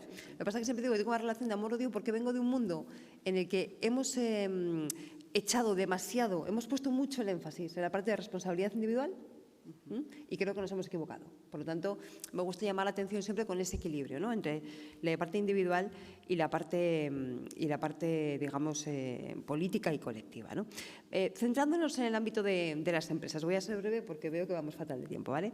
Pero centrándonos en el ámbito de las empresas, se ha comentado antes, ¿no?, que hace ya tiempo que las empresas empezaron a darse cuenta de que su función no solamente es ganar dinero, no solamente es tener esa dimensión lucrativa.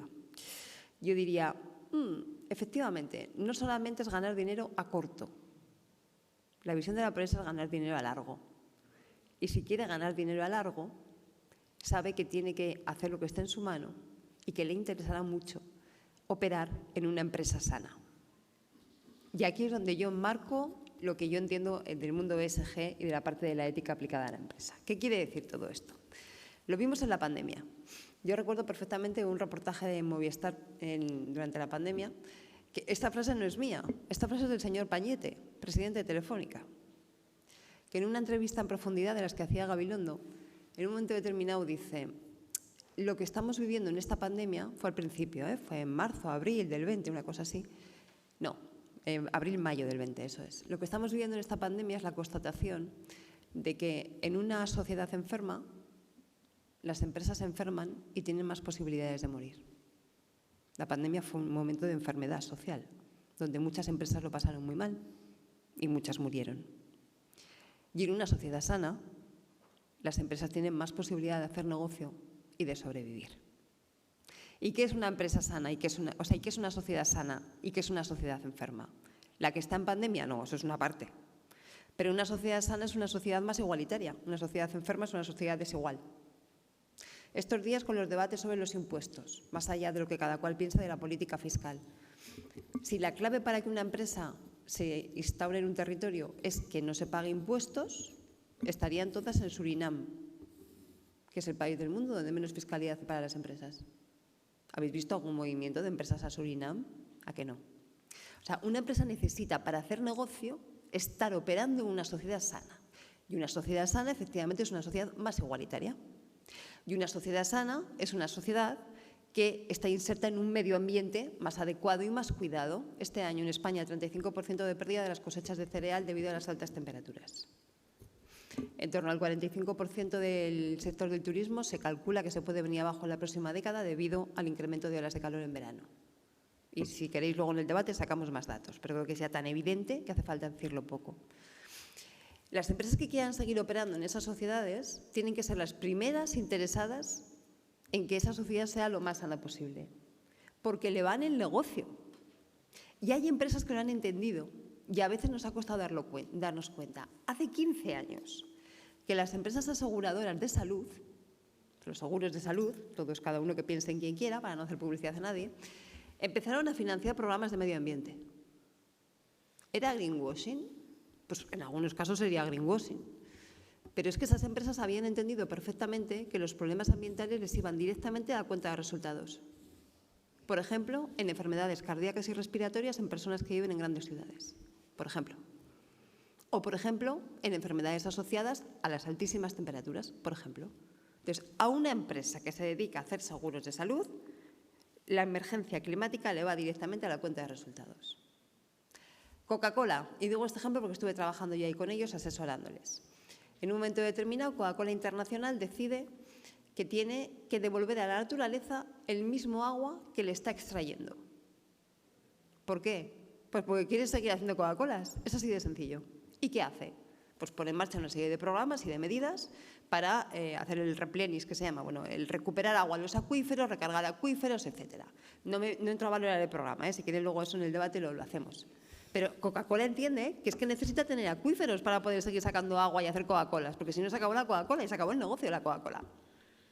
Entonces, si hacemos abstracción de todo esto y lo subimos un poquito más, veremos que los ámbitos de ESG y los ámbitos que luego se concretan en un aspecto muy parcial, en esto que llamamos los códigos éticos, responden a un modelo de negocio a largo plazo que quiere ser sostenible en el largo plazo, haciendo mucho dinero. Y cuanto más mejor. Y es perfectamente legítimo. Porque si consideramos que no es legítimo, lo ponemos en el Código Penal. Si resulta que por hacer más dinero me estoy cargando la equidad social, entonces la sociedad en la que estoy inserta ya no es tan sana. En fin, podríamos hablar mucho y de muchos ejemplos, ¿no? Pero me gustaría, es el marco en el que yo quería enmarcar esto. Cuando estamos hablando, por lo tanto, de fallos en el sistema de cada una de las empresas que dan lugar a fenómenos como se ha nombrado a Siemens esta mañana, pero se podría nombrar a Nike o a tantos otros, en el fondo estamos hablando de fallos dentro del sistema de las empresas que les impiden cumplir con esos objetivos de estar insertas en sociedades sanas y contribuir a sociedades sanas. A partir de aquí, yo lo que tenía preparado para compartir, pues eso son cosas que me han ido viniendo conforme os escuchaba, ¿no? Y que me apetecía debatir un poco, sin ningún ánimo de exhaustividad y sin ningún ánimo tampoco de ser un análisis sistematizado. Pero llevamos ya muchos años analizando, yo llevo ya muchos años analizando códigos éticos fundamentalmente de empresas, también de otro tipo de organizaciones, pero fundamentalmente de empresas, y generalmente de empresas grandes.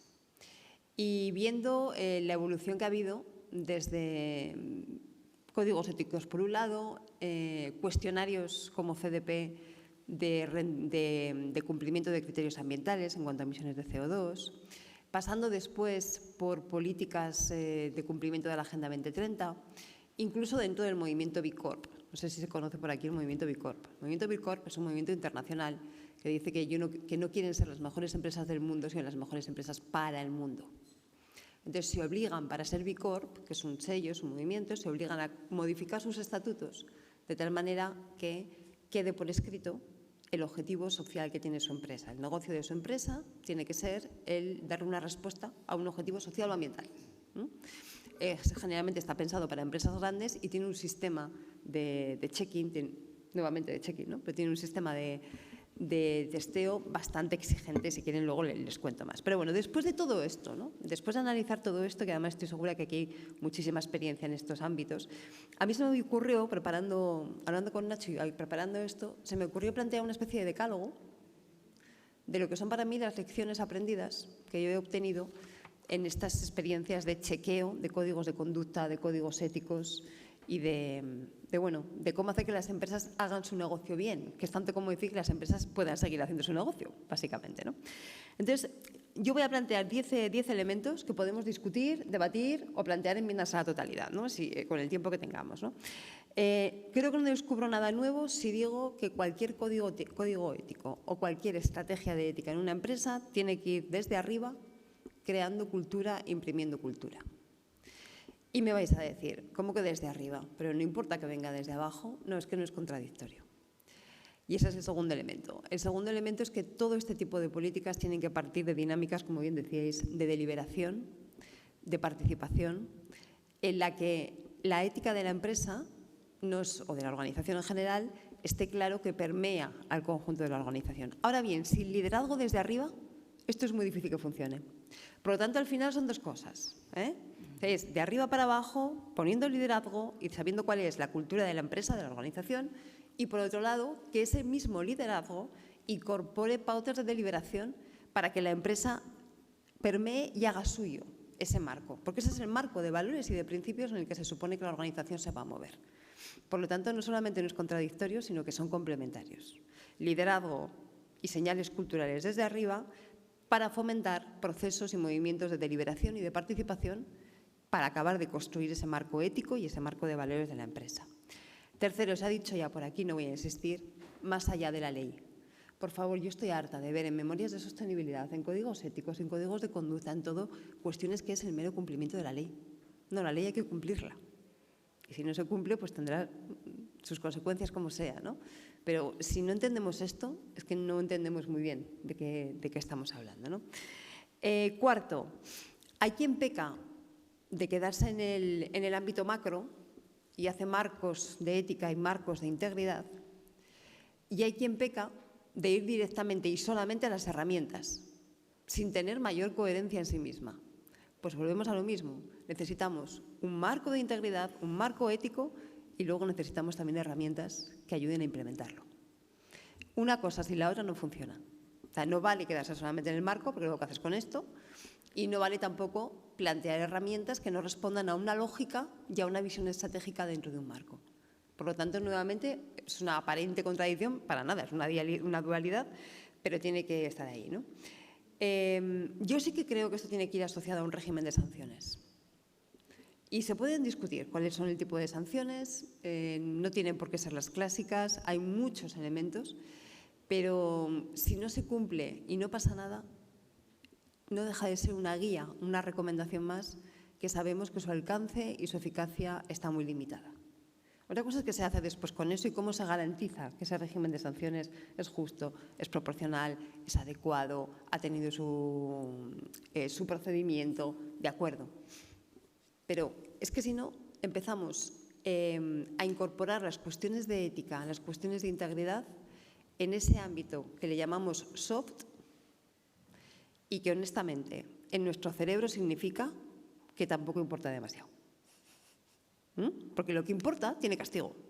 Y lo que no importa, le llamamos soft, y aunque no nos guste reconocerlo, y en un debate como este lo neguemos y digamos que no, pero en el fondo lo incorporamos en ese cajoncito de, bueno, pues los adornos, ¿no? No son las cosas importantes. Bueno, sexta cuestión. Los marcos de integridad, los códigos éticos tienen que incorporar obligaciones internas y externas, o tienen que ser, mejor dicho, guías de recomendación y guías de principios en lo interno y en lo externo. No valen códigos o no valen políticas solamente para relacionarme con las comunidades indígenas cuando voy allí a extraer petróleo, ya que se ha hablado aquí de la directiva de debida diligencia, o para relacionarme con la comunidad de la ciudad en la que estoy inserto, como tampoco valen solamente cuestiones de carácter interno. Durante muchos años, sobre todo cuando hablábamos de RSE, de responsabilidad social empresarial y de responsabilidad social, hubo muchos años, casi una década, donde muchas empresas, algunas referentes en estos temas, en las políticas de responsabilidad social empresarial no metían nada de la relación con los trabajadores y con los sindicatos. Entonces, los trabajadores y los sindicatos no forman parte de lo social. No, bueno, es que esto son cuestiones internas. Ya. Entonces, la responsabilidad social empresarial, ¿qué era? ¿Que no ibas a verter con elementos contaminantes al río? No, es que eso es ilegal. Verter elementos contaminantes a un río es ilegal, ¿no? ¿Que vas a firmar un acuerdo de colaboración con una ONG para hacer una campaña de donación de no sé qué en Navidad? Fenomenal, estupendo, pero eso llaman en filantropía y, por cierto, bastante 1.0, o sea, bastante antigua ya, bastante poco ambiciosa. Por lo tanto, este tipo de cuestiones éticas que estamos cansados de oír y de decir, que son los valores que tienen que permear y que tienen que nutrir al conjunto de la organización, no podemos ponerlos solamente para afuera, tienen que estar también para adentro. Repasad, por favor, las páginas web de cualquier gran empresa en su apartado de valores. Es un ejercicio interesantísimo, porque ahí vemos más que lo que la empresa es o lo que la empresa quiere ser, cómo la empresa quiere ser vista. Y es un ejercicio realmente interesante.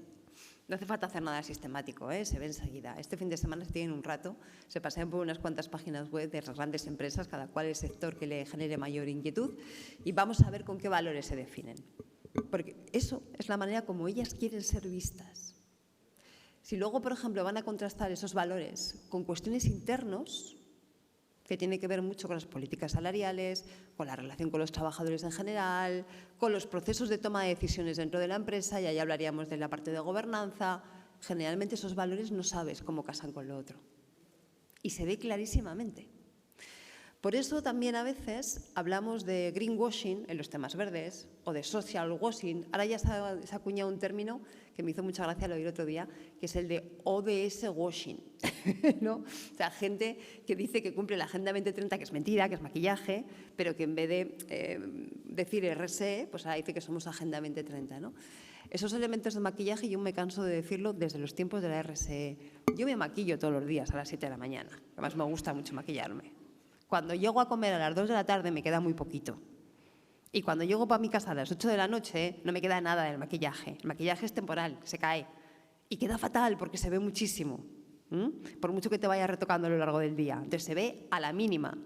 Y en un momento de una sociedad hiperconectada y globalizada como la que estamos, cualquier empresa es susceptible de ser pillada en un renuncio en cualquier momento. Y que eso se comunique al conjunto del planeta en cuestión de segundos. Y si no, vamos a repasar los últimos escándalos, ¿no? Como han sido. Por lo tanto, ojo que esos valores que tienen que permear la organización tienen que ser para adentro y tienen que ser para afuera. Sexto elemento y voy acelerando. No, séptimo y voy acelerando. Por supuesto, tiene que haber canales y tiene que haber procedimientos. Esto no es un código que se queda allí en un sitio, ¿no? Esto es una manera de entender la empresa con sus canales para todo tipo de cuestiones que se deriven de allí y para sus procedimientos formales.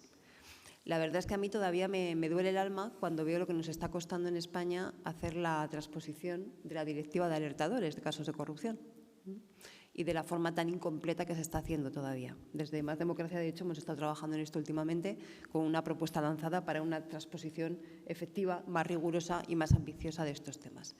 Si se está haciendo así desde lo público, cuesta, como se decía antes, ¿no? Decía Juanjo antes, cuesta a veces, cuando no se hacen las cosas bien desde lo público, comprometer y pedirle a lo privado. Pero bueno, vamos a hacerlo al revés en este caso también, ¿no? O sea, si necesitamos una transposición efectiva y ambiciosa de la Directiva de Alertadores en el ámbito de lo público, también es importante que esos canales existan en el ámbito de lo privado. Y, por cierto, hay mucha evidencia empírica ya de esto, que eso es algo importantísimo. En aquellas organizaciones donde se han puesto en marcha este tipo de canales, bien pensados, bien diseñados, ojo, que nadie acierta a la primera, ¿eh? O sea, tú pones en marcha una iniciativa de ese estilo y tienes que ir evaluando para ir ajustando y para ir rectificando, porque es muy difícil acertar a la primera en casi nada de lo que se hace en la vida. Bueno, pues cuando se empiezan ya a depurar y son ya canales y procedimientos maduros, la evidencia empírica dice que es muy eficaz. Es decir, que son elementos que sirven. Se ha comentado antes el caso de Siemens, es uno de los casos positivos, además, en este sentido, y habría otros en la misma línea, ¿no? Procedimiento de resolución de conflictos, habéis hablado mucho. Y además yo coincido con esos 3 procedimientos de resolución de conflictos que dabas, no nada más, ¿no?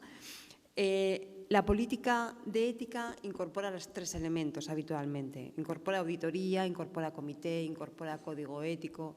Vale, estamos hablando de 3 elementos. Mañana puede ponerse de moda que sean 5, ¿no? Inventaremos 2 más. O pueden ponerse de moda que agrupándolos en 2, pero no sirve de nada si todo eso no está dentro de un marco político, de un marco estratégico. Entonces, cuando hacemos análisis decimos, no, es que tiene que haber auditoría, tiene que haber comité, tiene que haber código.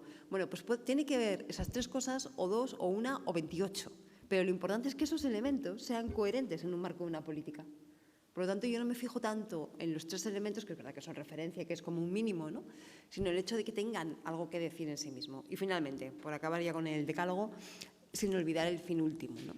El fin, yo aquí me sujeto al mundo de la empresa, pero efectivamente el fin último de una empresa es hacer su negocio y hacerlo bien. Y para seguir haciendo su negocio le interesa, acabo con lo del principio, le interesa estar en una sociedad en la que todos esos tangibles e intangibles que necesita para poder desarrollar su negocio lo mejor posible estén puestos sobre la mesa.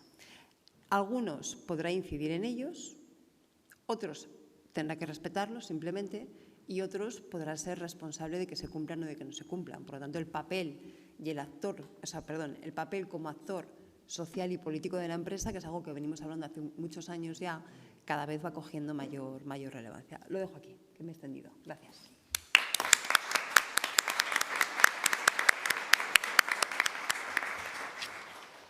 Bueno, sé que estamos fuera de tiempo, pero yo no me resisto a que no haya un poco de diálogo, porque además yo creo que habéis planteado cuestiones muy importantes. En primer lugar, tenéis la palabra por si queréis responder alguna de las cuestiones que os habéis planteado entre vosotras, y si no, también el público puede hacer preguntas. No sé si... Yo es que como ya he comentado cosas, he aprovechado, he hecho ya un primer turno de debate. No sé si Mabel o Belén queréis comentar algo. Yo todavía estoy meditando este decálogo. Sí. Cristina, estoy meditando sobre Lo podemos seguir discutiendo a lo largo de los años y así lo vamos cambiando. Sí. A mí me resulta muy curioso porque, claro, ¿de dónde procedemos? Yo estas cosas las he pensado y las he puesto en práctica, eso de, como habéis dicho, las musas y el teatro, en el ámbito público. Claro. Solo en el ámbito público. No he tenido relación con la empresa directamente, ¿no? para desarrollar códigos éticos. Por ejemplo, hicimos en el Ayuntamiento de Vitoria el código ético, lo hicimos de abajo arriba, aunque luego lo aprobó la corporación municipal y entonces se hizo cargo y entonces ya la difusión, etcétera, etcétera. He estado en la uni, he estado en algunos hospitales y me resulta, lo que dice ella, tengo que digerir lo que dices porque tiene todo un tono desde el punto de vista de la fundamentación tremendamente utilitarista, que no deja de ser una fundamentación de la toma de decisiones. ¿Para qué hacemos una cosa, no? ¿Qué debo hacer para tener los mayores beneficios y los menores perjuicios? Que es una explicación legítima del fundamento de la toma de decisiones, pero no es el único. Es más, es controvertido. Por ejemplo, si hablamos en términos de valor, que una empresa diga, o que tú puedas decir, es legítimo ganar el mayor dinero que pueda. Yo te diría, no. Desde una fundamentación utilitarista en que el dinero es un bien y tal, pero desde el punto de vista de un análisis de valores, no. porque el dinero es un valor instrumental y acumularlo, no usarlo para otros fines, en los viejos tiempos, en los tiempos aristotélicos, en los tiempos clásicos, a eso se le llamaba avaricia, y la avaricia era digamos, un defecto del carácter, ¿no? La avaricia, el mundo en este momento nos presenta a los avariciosos como, ¿para qué quieres tanta pasta, tío? Y pues decía, es que tienes envidia. No, es que no resiste un análisis. ¿Para qué quieres tanto dinero? Que lo detraes de donde lo detraes, que lo usas para lo que lo usas, que a veces es simplemente para acumularlo, ni siquiera lo disfrutas, ¿no? ¿Y cómo me puedes decir? Te pongo un ejemplo, es que ya estoy pensando en alto. Hace poco me llaman de un think tank de estos, bueno, de un grupo de estos yo no había tenido contacto con esto, pero me llaman por teléfono, la UNI y tal, pues esta tía que anda en estas cosas, y me plantean que quieren que participe en un debate porque están planteándose que la donación de plasma sea pagada, ¿no? Porque ha habido un informe de un eticista, que esto es lo del Autoritas, de Georgetown, Experto. un eticista que ha hecho un informe clarísimo donde se demuestra que estamos haciendo el canelo en España, no pagando el plasma, porque además, como no tenemos suficiente, estamos comprándoselo a países, Estados Unidos, República Checa, India y Alemania, que pagan por plasma y luego nos lo venden. Y entonces, ¿qué clase de anomalía moral es esta? Que compramos el plasma a países que sí pagan y nosotros nos negamos a que se pague. Claro, me coge así y lo primero que le dije es que no sé nada de esto. Le dije, yo no lo he pensado. O sea, yo de plasma me hago una idea, pero incluso conozco la transfusión, conozco el trasplante, pero la plasmaféresis no conozco bien. No, bueno, doctora, tal, no se preocupe, nosotros... Y vale, pues si le parece me manda el informe de esto y yo lo pienso porque me ha despertado la curiosidad y porque me pone un poquito de los nervios, lo del el altruismo, eso, esa cosa, ¿no? Que es esa cosa tan ñoña, ¿no? Notaba yo el tonito y entonces dije, bueno, vale, tampoco sabía quién era el think tank, sí que tuve la habilidad de preguntárselo al final y me dijo que tenía que ver con la Grifols, que tenía financiación de una farmacéutica. Bien, vale, ya me voy situando, pero no tengo prejuicios, ¿eh? Y entonces me mandan el informe y alucino con el informe del tipo este. Ni un dato, es que no explicaba ni lo que era la plasmaféresis, o sea, simplemente entraba diciendo esto, el argumento utilitarista, el argumento de tal, la bibliografía la cogía, la que le interesaba era muy buena, la que decía lo contrario a él y tal y cual. Y yo decía, sobre la base de esto, ¿de verdad quieren que abramos este debate? ¿No? Y cuando pregunto, y entonces pregunto en el País Vasco a Vesga, por cierto, que es el director de transfusiones y demás de nuestro servicio público, me cuenta que estamos ante una campaña de presión. ¿Por qué? Trump cerró las fronteras. ¿Quiénes donaban en Estados Unidos? Los mexicanos, la gente que estaba, que podía llegar a ganar $1.000 al mes porque le cogieran plasma durante 4 veces al mes y no hay ni un estudio que diga qué efectos tiene eso sobre un ser humano, sacarle 4 veces al mes el plasma. Le ha pasado lo mismo a los alemanes, con los polacos y estos que están con el tema del COVID y tal, se han limitado los donantes y entonces ahora nos encontramos que Estados Unidos no exporta porque tiene poco plasma, bastante para él, Alemania, etcétera, etcétera, y entonces aparece esta idea. Y me dice Vesga, con 5.000 donantes en el País Vasco, y hemos hablado en todas las comunidades, 5.000 donantes altruistas que donen una vez al mes de un país de 2,5 millones, con gente muy generosa, porque tenemos el mejor sistema de trasplante, con eso cubríamos las necesidades. Y nos vamos a meter en el lío de que la empresa tiene derecho a ganar dinero, a hacerlo de estas maneras, ¿es ético? Pero es que justo eso es lo que estaba diciendo, me he debido explicar muy mal. Yo digo, la empresa necesita estar instalada en una sociedad sana. Sí. Si la empresa aumenta su tasa de beneficios hasta el punto que compromete la igualdad y la equidad de una sociedad, ya no está en una sociedad sana. Porque una sociedad desigual no es una sociedad sana. Ya. ¿Vale? Si una empresa está haciendo eso que tú dices, que es claramente fuera de la ética, con un objetivo concreto, que es en un momento determinado obtener mayores beneficios, cobrando en este caso el plasma, está creando una sociedad peor, una sociedad más enferma. Díselo a ellos, ¿eh? Claro, no, pero claro, pero ¿cómo se lo dices a ellos? Por eso yo a veces provoco, y por eso me gustan mucho estas mesas donde tenemos visiones desde lugares diferentes, ¿no? Si tú le dices, si tú pones a ellos, al mundo de la empresa, que supongo que aquí también habrá gente que estará más o menos relacionada en el ámbito de la empresa, ¿no? La ética como una limitación abstracta o como un, sí, voy a decir como un límite abstracto a su capacidad de negocios, lo siento, pero no te lo va a comprar nadie. Otra cosa es que tú digas, ojo, que es que como tú no tengas un comportamiento ético, eso va a tener una repercusión negativa en la sociedad y, por lo tanto, tú vas a tener menos capacidad de hacer negocios, con lo cual, a la larga, es un límite a tu capacidad de hacer negocios, pero no porque te lo diga yo, desde una cátedra, desde un comité de ética, desde un experto de no sé qué, sino porque la sociedad de la que tú vives, el agua que tú coges para hacer tu Coca-Cola, los clientes de tu empresa de salud que viven en el centro de Madrid o de Zaragoza, para no meterme con nadie, yo soy de Zaragoza, respirando no sé qué contaminado, esos serán los que no tendrán la base biológica, la base social de la que tú estás sacando el dinero.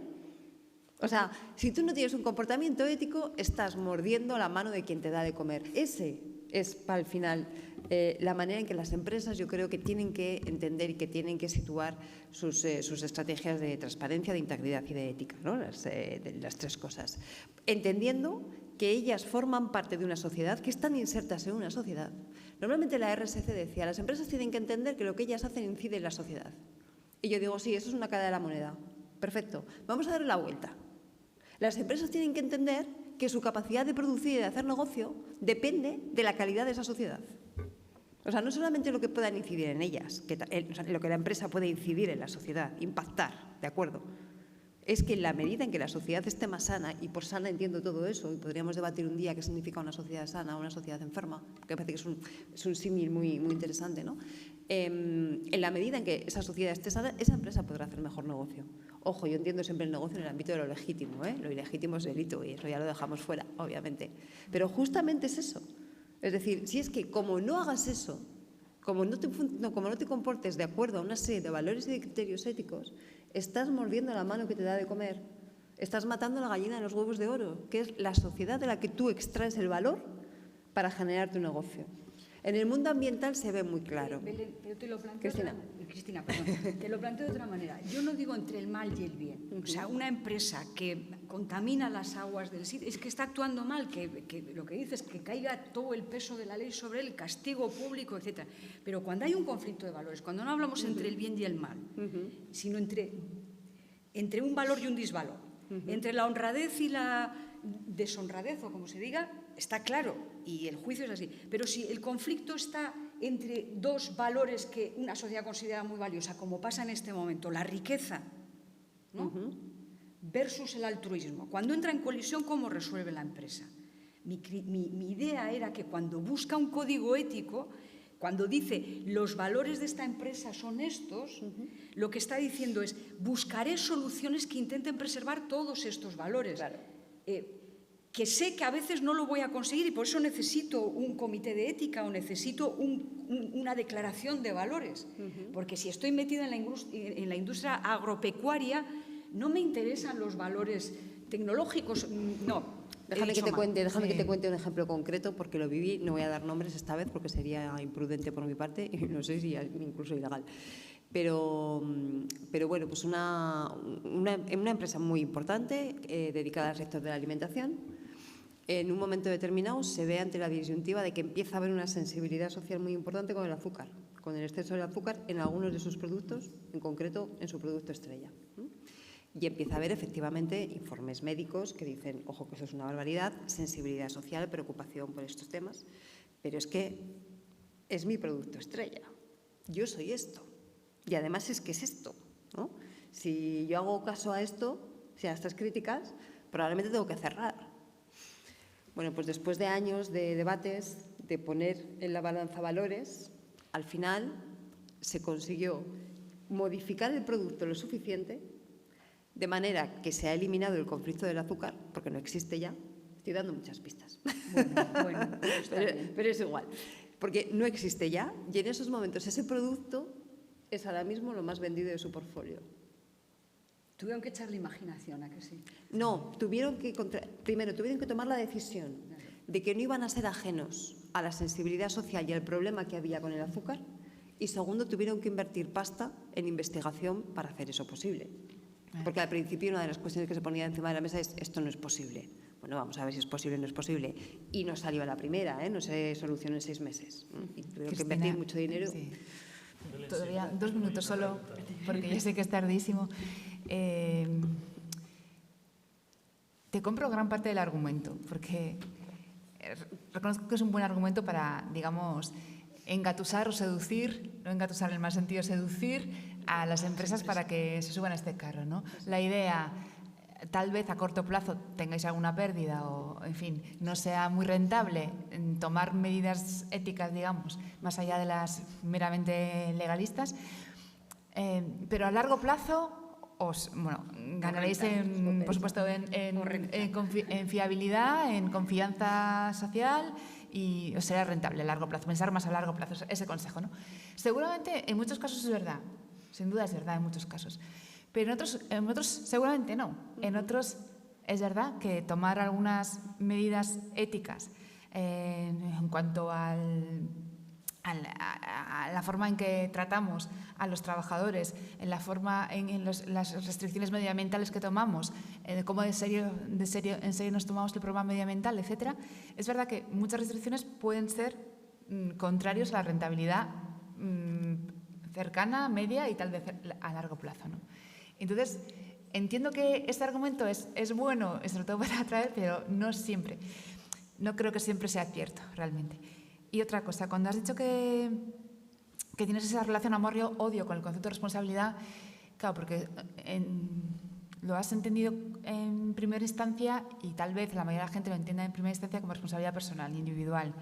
Claro, aquí todo el meollo de la cuestión de la responsabilidad social corporativa es que es social, ¿no? Y corporativa, o sea, de la corporación. Sí, eso es. Y cuando utilizas el término de que todo esto tiene que estar incrustado en una sociedad sana, el concepto de sociedad sana, claro, es que ahí está la madre del cordero. Yo entiendo todas las éticas aplicadas, o en realidad toda la ética, como 3 planos: macro, meso y micro, obviamente, ¿no? Entendemos por el plano micro lo personal, ¿no? Por ejemplo, la responsabilidad personal, qué medidas tomo yo con el problema medioambiental, con el problema tal. El problema macro es realmente qué tipo de decisiones políticas a alto nivel, decisiones económicas a alto nivel, qué tipo de reglas de juego del mercado, etcétera, hay que fomenten o que al revés pues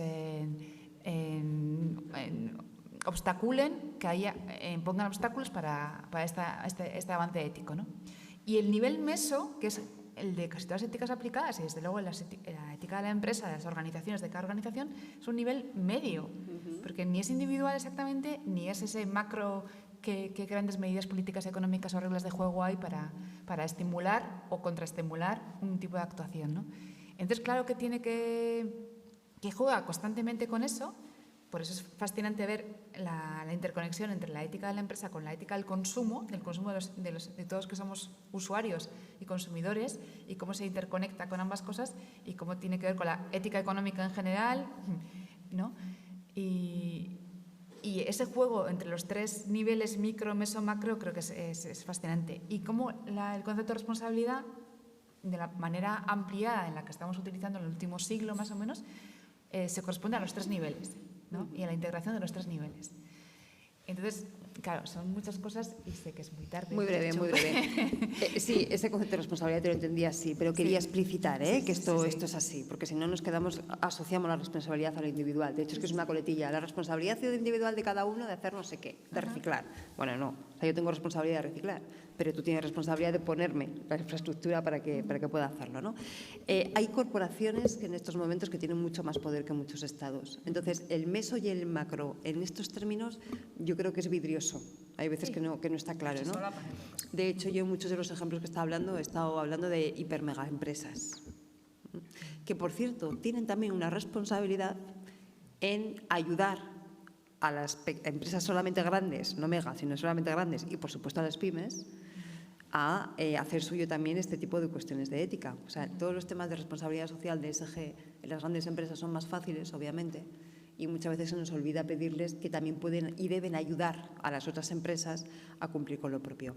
Y por acabar, porque esto sería un debate muy largo, pero dices, no en todos los casos puede ser rentable el tomar esas medidas. Hagamos bien las cuentas. No hay cosa que más me guste a mí que discutir con los economistas de cómo hay que hacer bien las cuentas. En cuestiones ambientales, ¿empezamos a incorporar todas las externalidades negativas? Porque, ojo, que igual te sale a pagar. En cuestiones sociales, ¿empezamos a incorporar todas las externalidades, por ejemplo, de tener políticas salariales que incrementen la desigualdad? O, por ejemplo, de abusar de la precariedad o de la temporalidad en el empleo. ¿Empezamos a incorporar estas externalidades? Entonces, claro, depende cómo hagamos las cuentas, pueden salir o pueden no salir. Y eso es una revolución, porque cambia el paradigma totalmente. Pero que parte, yo creo, de una concepción de que, bueno, pues de lo que hemos dicho tantas veces, ¿no? Que las empresas no son setas al margen de la sociedad, sino que están viviendo en una sociedad, lo que ellas hacen impactan y lo que la sociedad es también les impacta. Yo por eso a veces ridiculizo, y esto es muy demagógico, pero ridiculizo para decir, oye, si te da igual, o sea, si lo que tú quieres hacer es maximizar tu beneficio sin tener en cuenta esos límites de la salud social, de la salud del ecosistema en el que vives, si ese es el objetivo de toda empresa, pues todas las empresas estarían, pues ya sabemos dónde, ¿no? Pues en Surinam, en Sudáfrica, y eso no es así. Otra cosa es que se inscriban, no me sale, se registren en paraísos fiscales, que eso es diferente. Pero luego su producción, ¿dónde la llevan? Donde hay sistemas de formación, donde hay mano de obra cualificada, donde hay infraestructura, donde hay materias primas y donde hay sociedades más equitativas y por lo tanto menos inseguras, ¿no? Entonces, todo eso son elementos que contribuyen a tomar las decisiones en el ámbito de las organizaciones privadas y que creo que hay que tener en cuenta, ¿no? Pero ya me callo, que veo que he provocado demasiado. No, había alguna pregunta, pero yo creo que ya estamos fuera de tiempo completamente. Entonces, la verdad es que yo tengo tropecientas mil, pero bueno, ya las dejamos para otro momento. De verdad que muchas gracias porque han sido 3 exposiciones muy, muy sugerentes, porque nos han abierto sobre todo preguntas, que creo que ese es el sentido también de la ética y de la filosofía. No buscamos respuestas, sino hacernos mejor las preguntas, ¿no? Yo creo que nos las hemos hecho y muy bien. Continuamos esta tarde a las 6, ¿no? Bueno, pues lo dejamos ya y muchas gracias a ustedes por la atención.